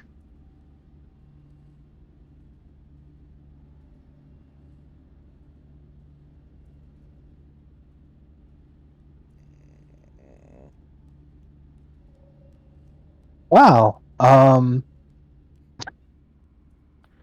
This is great. It's a tweet that is tagged "We're reaching literally me levels never before thought possible." It's about Ryan Gosling's childhood. He hated being a child. He was bullied in elementary school and had no friends until he was 14 or 15. In first grade, having been heavily influenced by the action film Rambo First Blood, he took steak knives to school and threw them at other children during recess. This incident led to his suspension. Uh, so it's kind of like Mark Wahlberg's childhood. Exactly. Except Ryan Gosling didn't only target Vietnamese. Yeah. Mark Wahlberg once said he based his performance in The Departed off of his parents when they had to go bail him out from jail because he grew up poor, so they didn't really have money to do that. So it was a big imposition to have to pay bail money. Right. Oh my god. My big toe joint is so fucking swollen. Oh my god. Get some ice on that fucker. Yeah. I'll do that now.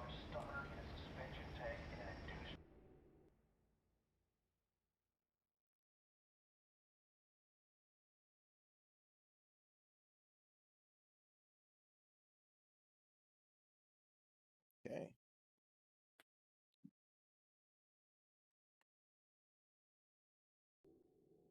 Just tell him you had sex with his wife.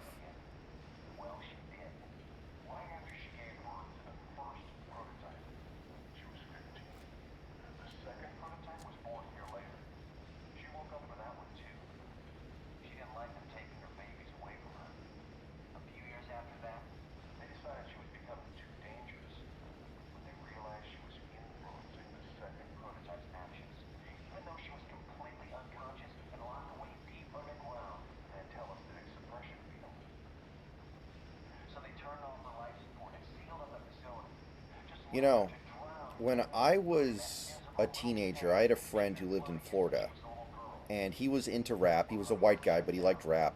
And he was telling, this was like 04, 05, I think. And he went to a Big Boy concert. And Big Boy is one of the, I think, one of the members of Outkast, formerly part of that group. And I remember him offhand saying, yeah, it was a pretty good show, but I was more impressed with this guy who opened for Big Boy named Kanye West. This was like before Kanye West was anything, I think. I always thought that Right. was amusing, given what would end up happening.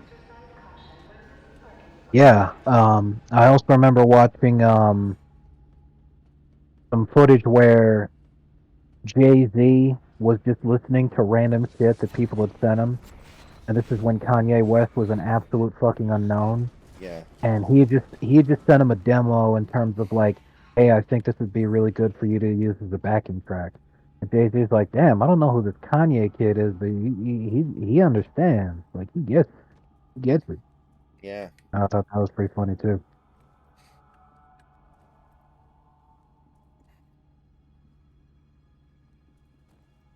And now he's using ChatGPT to write apology letters. Exactly. He's come so far. Well, meow. Why is Ben Carson trending? Oh, sources close to Trump, quote unquote. Like we haven't heard that a bajillion fucking times before. Say Ben Carson's front runner for VP. He could get behind that personally. Yeah, I wouldn't hate it. Because I mean, VP does mostly nothing, and Ben Carson is a great guy, and he would definitely be one of the most intelligent people who've ever served in that role. But I mean, it's hard to do worse than fucking Pence on account of when the fucking chips were down. Pence just decided, you know what? Instead of doing the most important thing that a vice president has ever done, I would rather just be forgotten by history. I can't believe he didn't even make it to the primaries.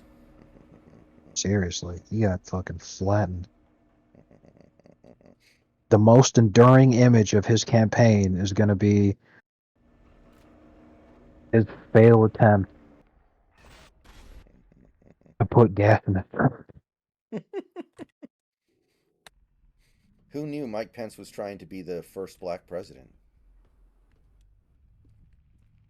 Oh man, that was crazy.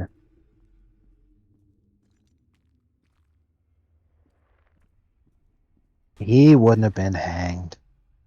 Just drawn and quartered, which is definitely a If more only. memorable way to go out. Only.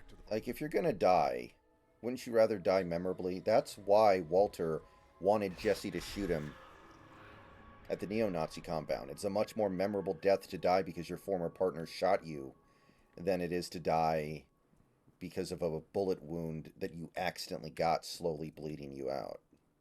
Right. He got winged by his own death trap and slowly bled out. Mm-hmm.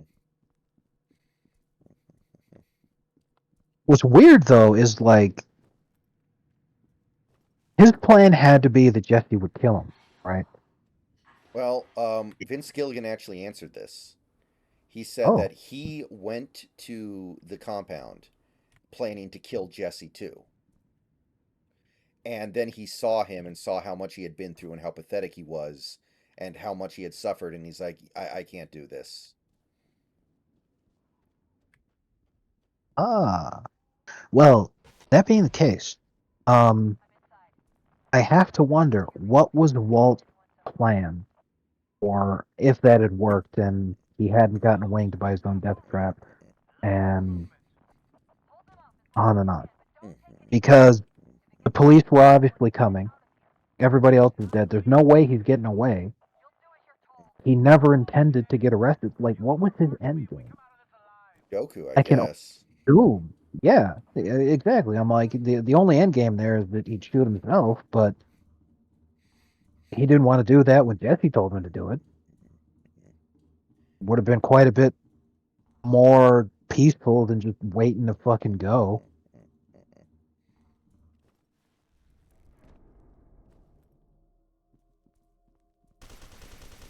I don't know. 'Cause, I mean, I know that all that was for artistic reasons, but it's like, come on, Vince. Like, you can't spend an entire series portraying Walt as some kind of Machiavellian genius in terms of his plans, and then have him not come up with a better plan for what he would have done after. I don't know. Mm-hmm. Maybe he could have gotten away. Jesse got away, right? Jesse was able to jump in that car and drive away. Walt maybe could have done the same thing. He just would have been dead in a few days because of the cancer. Assuming you ascribe to the theory that a person is far more likely to die once they feel like they have nothing left to do, which Eh, I think is a valid belief.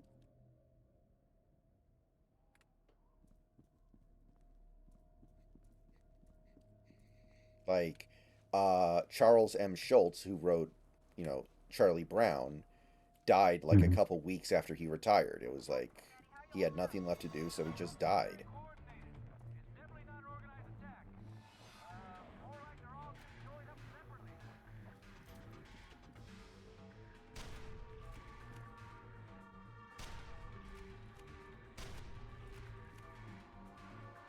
I don't know. But El Torito, or whatever it was, the little Jesse movie for after. Yeah. Um, he got away, but the police were onto him like instantaneously. Like not him specifically, but like they were already on the lookout for him. And it seems like attention may have died down. But once Walt took down the compound, then all of a sudden there's like it's like fucking kicking a hornet's nest, and all of a sudden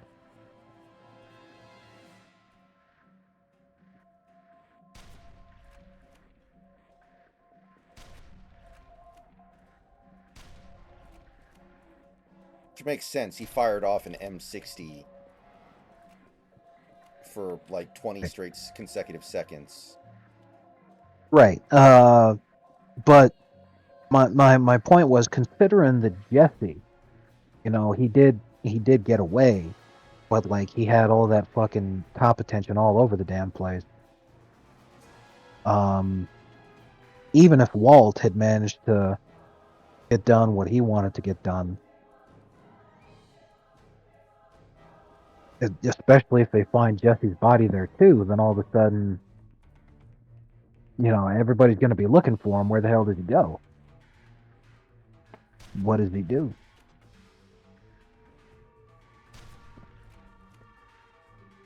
He told Saul in their last meeting that he was going to turn himself in once he had gotten revenge on the neo-Nazi gang. So maybe Oh. he was willing to turn himself in. Now that's just what he said at the time.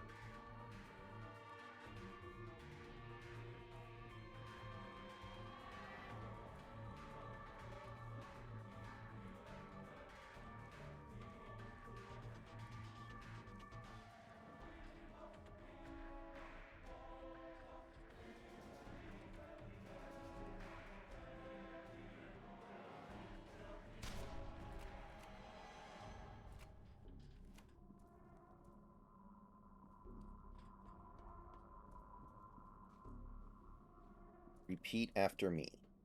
Asuka is best girl.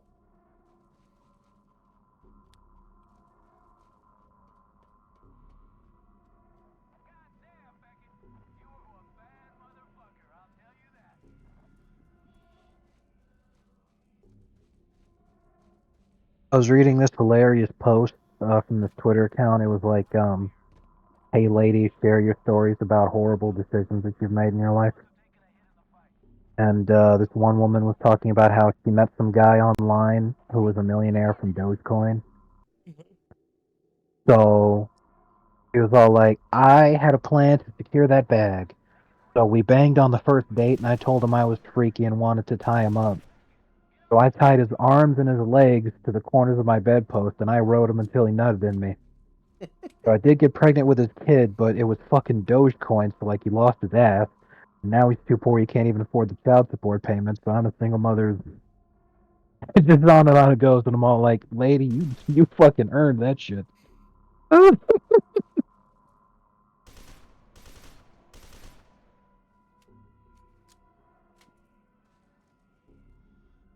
Man. Stupid games, stupid prizes. I think we can all agree that the Niners will lose.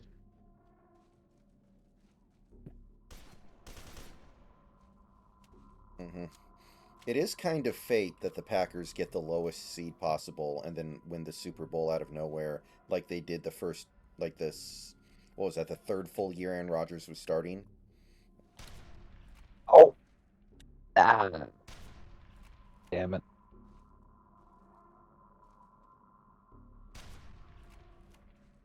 You okay, my guy? Yeah, I'm all right. Just not having a fun time with, it's like we were saying earlier. Everything happens at once. I'm like, my fucking just my toes fucked up. I'm sick. My neck is killing me. My fucking chair is like fucking up my back. But Do you have a chiropractor that you could see? I wonder if he could help with all these problems. I think the closest chiropractor to me is like 30 or 40 miles away. God damn, where do you live? In the middle of the desert? Kind of, but not really. There's just not a lot of chiropractors around here. In Southern California, chiropractic, what the hell would you call it? Chiropractology that doesn't have uh the best reputation. Really? Like, they consider it to be voodoo? Uh, just people don't see them enough to where they want to afford paying the rent for their offices. Hmm. Interesting. Chiro free. Okay, I was close. I am a big proponent of chiropractic. Chiropracticity.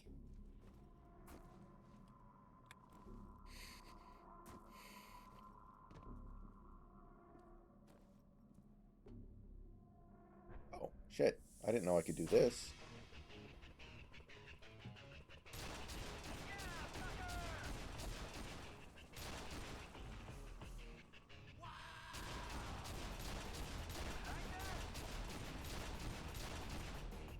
Yeah. Now I remember this one. I'm watching the Seinfeld thing about the bottles you were talking about. I couldn't remember when you said the Newman with the thing, but I do remember Newman and Kramer talking about the Michigan bottle depository. Yeah. Where Jerry chimes in, he's like, "You're not talking about that Michigan bottle depository thing again, are you?" Kramer, no, I'm off that. I wonder why Michigan did Overload your offer inventory. double. I'm not sure why. I'll Google it now.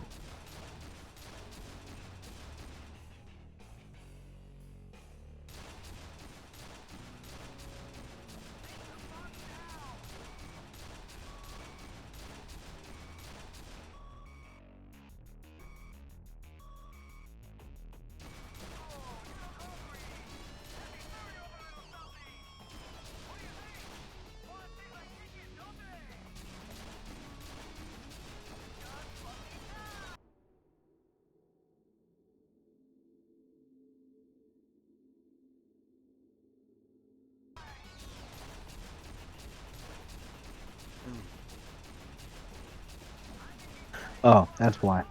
Because all of the recycling deposit fees are a tax that you initially pay when you purchase the thing. So going to give it is a refund. Now, in states like in New York, where it was for 5 cents, it's because when you buy a drink, it was only a 5 cent extra charge. In Michigan, it was an extra dime. So that's why you get 10 cents back when you recycle it. That's why the And Kramer that would, scam was so genius. right, right. That's where the profit would theoretically come in from if you had the capability to transport it, um, like instantaneously. If there was like a teleport or some shit you could use, but exactly like Kramer said, you're talking about traveling so far that, yeah.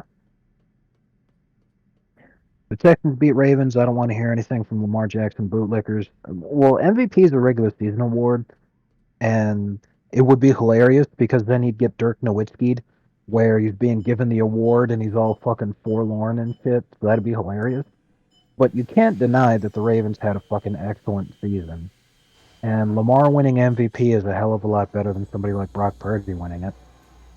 That I Lamar's the agree most with. undeserving MVP in history. I sincerely disagree with that.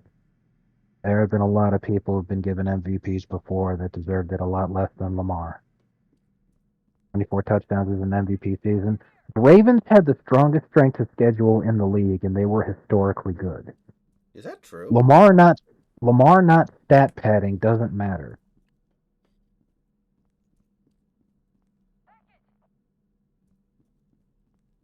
I would not mind giving it to McCaffrey. I think that does make a fairly decent amount of sense. Yeah, if anyone else deserves it, it'd be McCaffrey. The problem is MVP is looked at as being most valuable passer. They don't want to give the award to anyone that's not a quarterback anymore. The only quarterback who deserves it is Lamar. Every other quarterback does not. Right. And if you want to sit there and say that Stroud deserves it because the Texans, blah, blah, blah, the Texans weren't as good as the Ravens were. Stroud really doing well for rookie QB is excellent, but it's enough that he wins rookie of the year. He's not taking home MVP.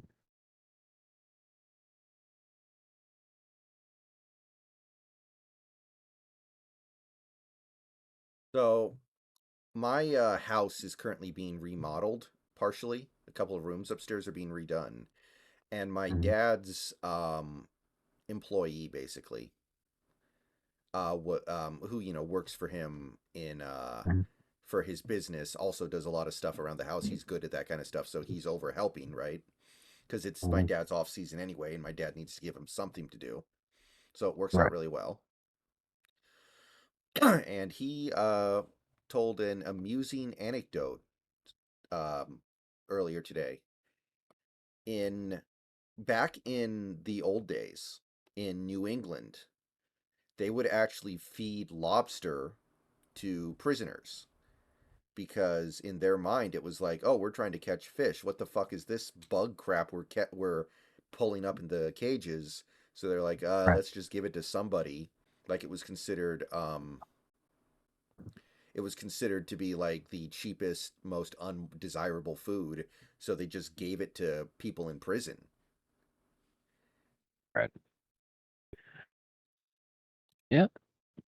which I It's did got a not lot to know. do with right. It's got a lot to do with perception. Because lobsters and other shellfish like crabs too are bottom feeders and scavengers. Um, Shellfish of any kind is considered not kosher because of how unclean they're looked at as being.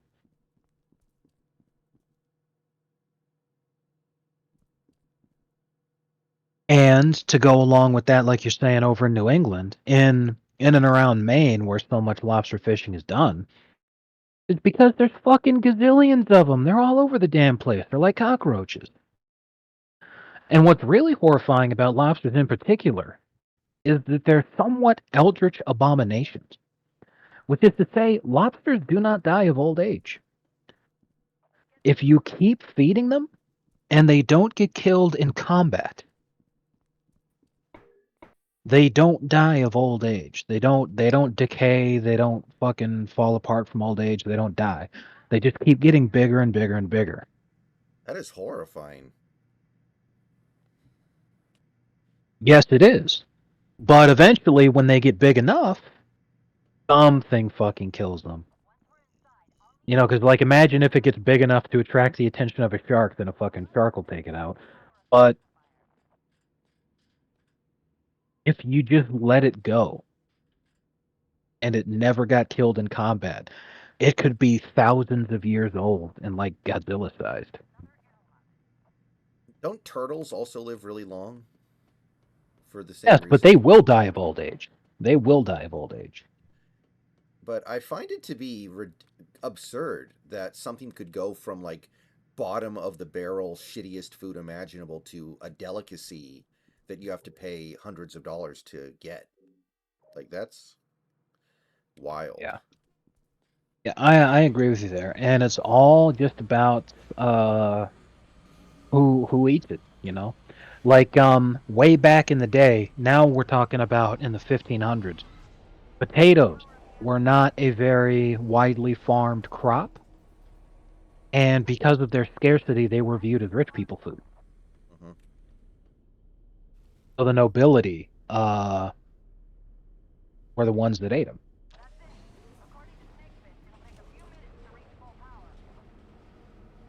I guess it's kind of like the idea of like a Gucci purse being expensive just because everyone says it is and that's just the way it is. Right.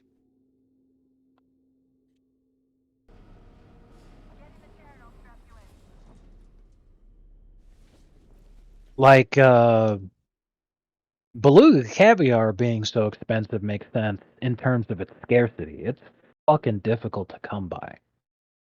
However, you know, like we were discussing during the fog wad discussion, the garbage parts of the animal becoming the delicacy is still kind of wild.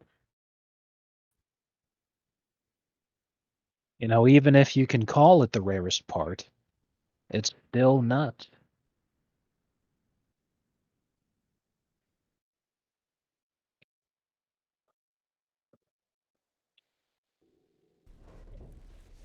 Like I guess when you think about it, like caviar could easily have been considered a complete dog shit food, but for some reason it's considered one of the best foods. Like it's fucking fish eyes. That sounds disgusting in theory. Fish eggs. Oh, right, fish eggs, excuse me. But there are a lot of different parts of animals that in Western society we don't typically eat that others do that they consider really fucking good, and it's kind of wild. Obviously, over in parts of Asia, like China especially, they'll eat every part of the pig but the oink. You know, and it's fucking disgusting. What's even worse is like I was hearing about this. They'll have restaurants where they serve foreigners, and what they'll do is they'll ask you, um, whether or not you want your meat cut in a specific way. And the reason for that is because culturally, people enjoy the sensation of having to pick bones out of their mouth Mm. when they're eating meat, which is absolutely fucking disgusting to me. Like watching cooking videos that come out of China is the reason why I instantly block any YouTube channel that has anything to do with cooking at all when it shows up in my recommendeds because that shit is nauseating to me. When they pull like a fucking giant salamander out of the fucking ground and then just fry the thing whole. They didn't gut it, they didn't remove any bones, they just throw the fucking thing into the wok and cook it. And then they just chop it up into fucking cubes. They haven't deboned it, they haven't taken any of the guts out, they haven't fucking done anything to it. Fucking nauseating. Mm-hmm. It's kind of like the sausage episode where he put a whole fish in there. It's like even bones and all. The fucking fins. Like, Mm-hmm. how could that be in any way appetizing? Jesus Christ. The Yeah, guts? yeah. He even straight up said like, you know, the grinder says don't put bones in it, which is more of a suggestion than a warning, I think.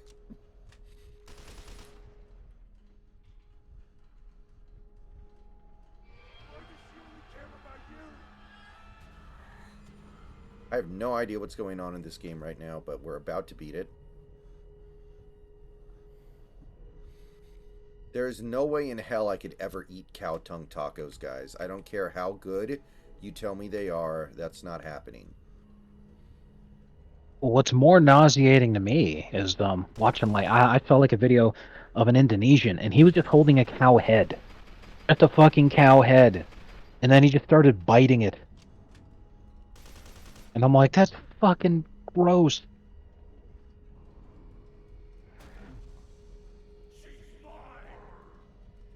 It's like, remember that CNN anchor who ate human brain as like an experiment? Yeah, that guy should have gone to jail. Mm-hmm.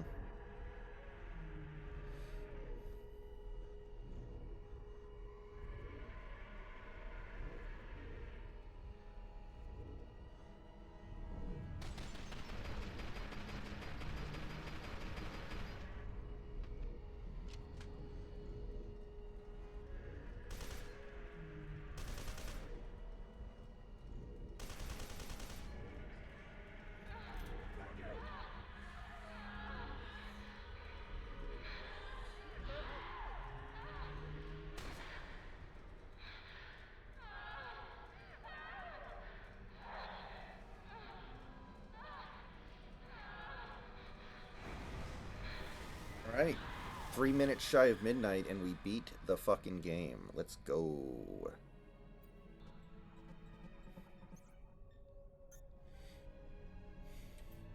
So I like the game a lot, actually. I like this game. I like this franchise, but I have no idea what was going on there at the end. Really, I wasn't paying very much attention, and it doesn't really matter that much.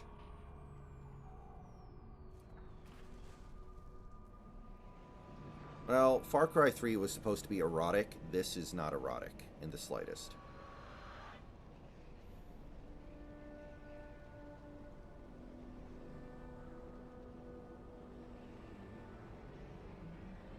I will say, though, I do have a thing for hair covering breasts. Like when they do that as a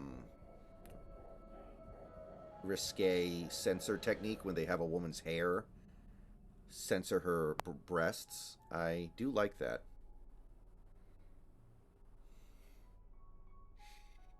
All right, that is F.E.A.R 2 Project Origin. I'd say that was quite good. I was happy. So we're going to sit here until the credits stop rolling, so we've got a little bit of time to kill.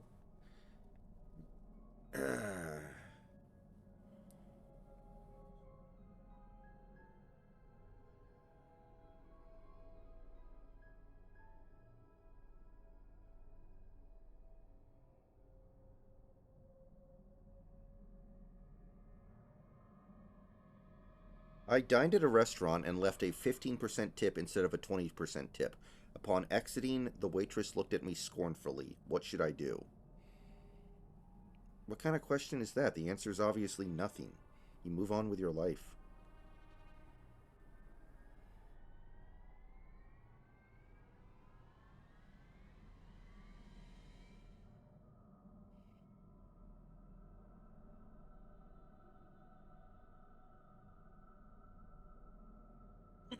I do not remember that, Austin.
fuck?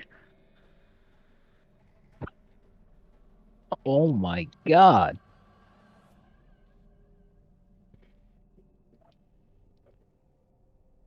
Several Chiefs fans who attended the playoff game have been hospitalized with frostbite and hypothermia. Pretend to be surprised.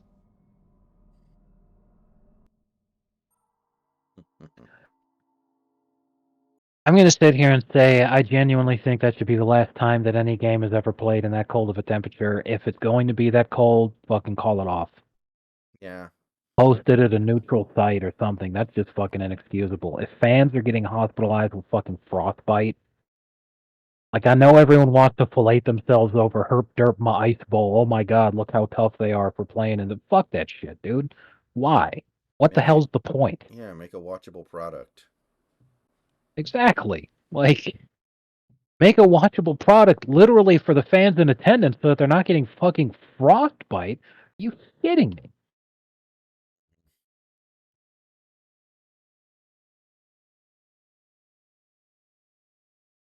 Dak Prescott I mean, says don't. if you're gonna fire Mike McCarthy, you need to fire me too. Should we tell him? Yeah, exactly. Find those terms acceptable.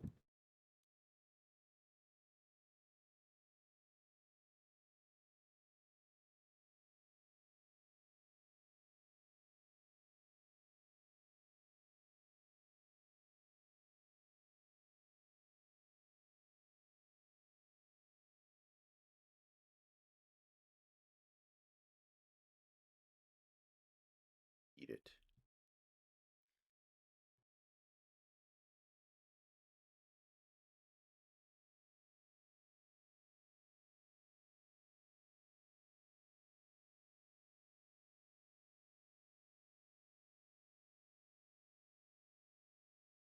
All right, guys. Thanks for hanging out. Thanks for being part of the conversation tonight. And there will be some videos tomorrow. And I got to get out of here because I got to upload them. See you guys later.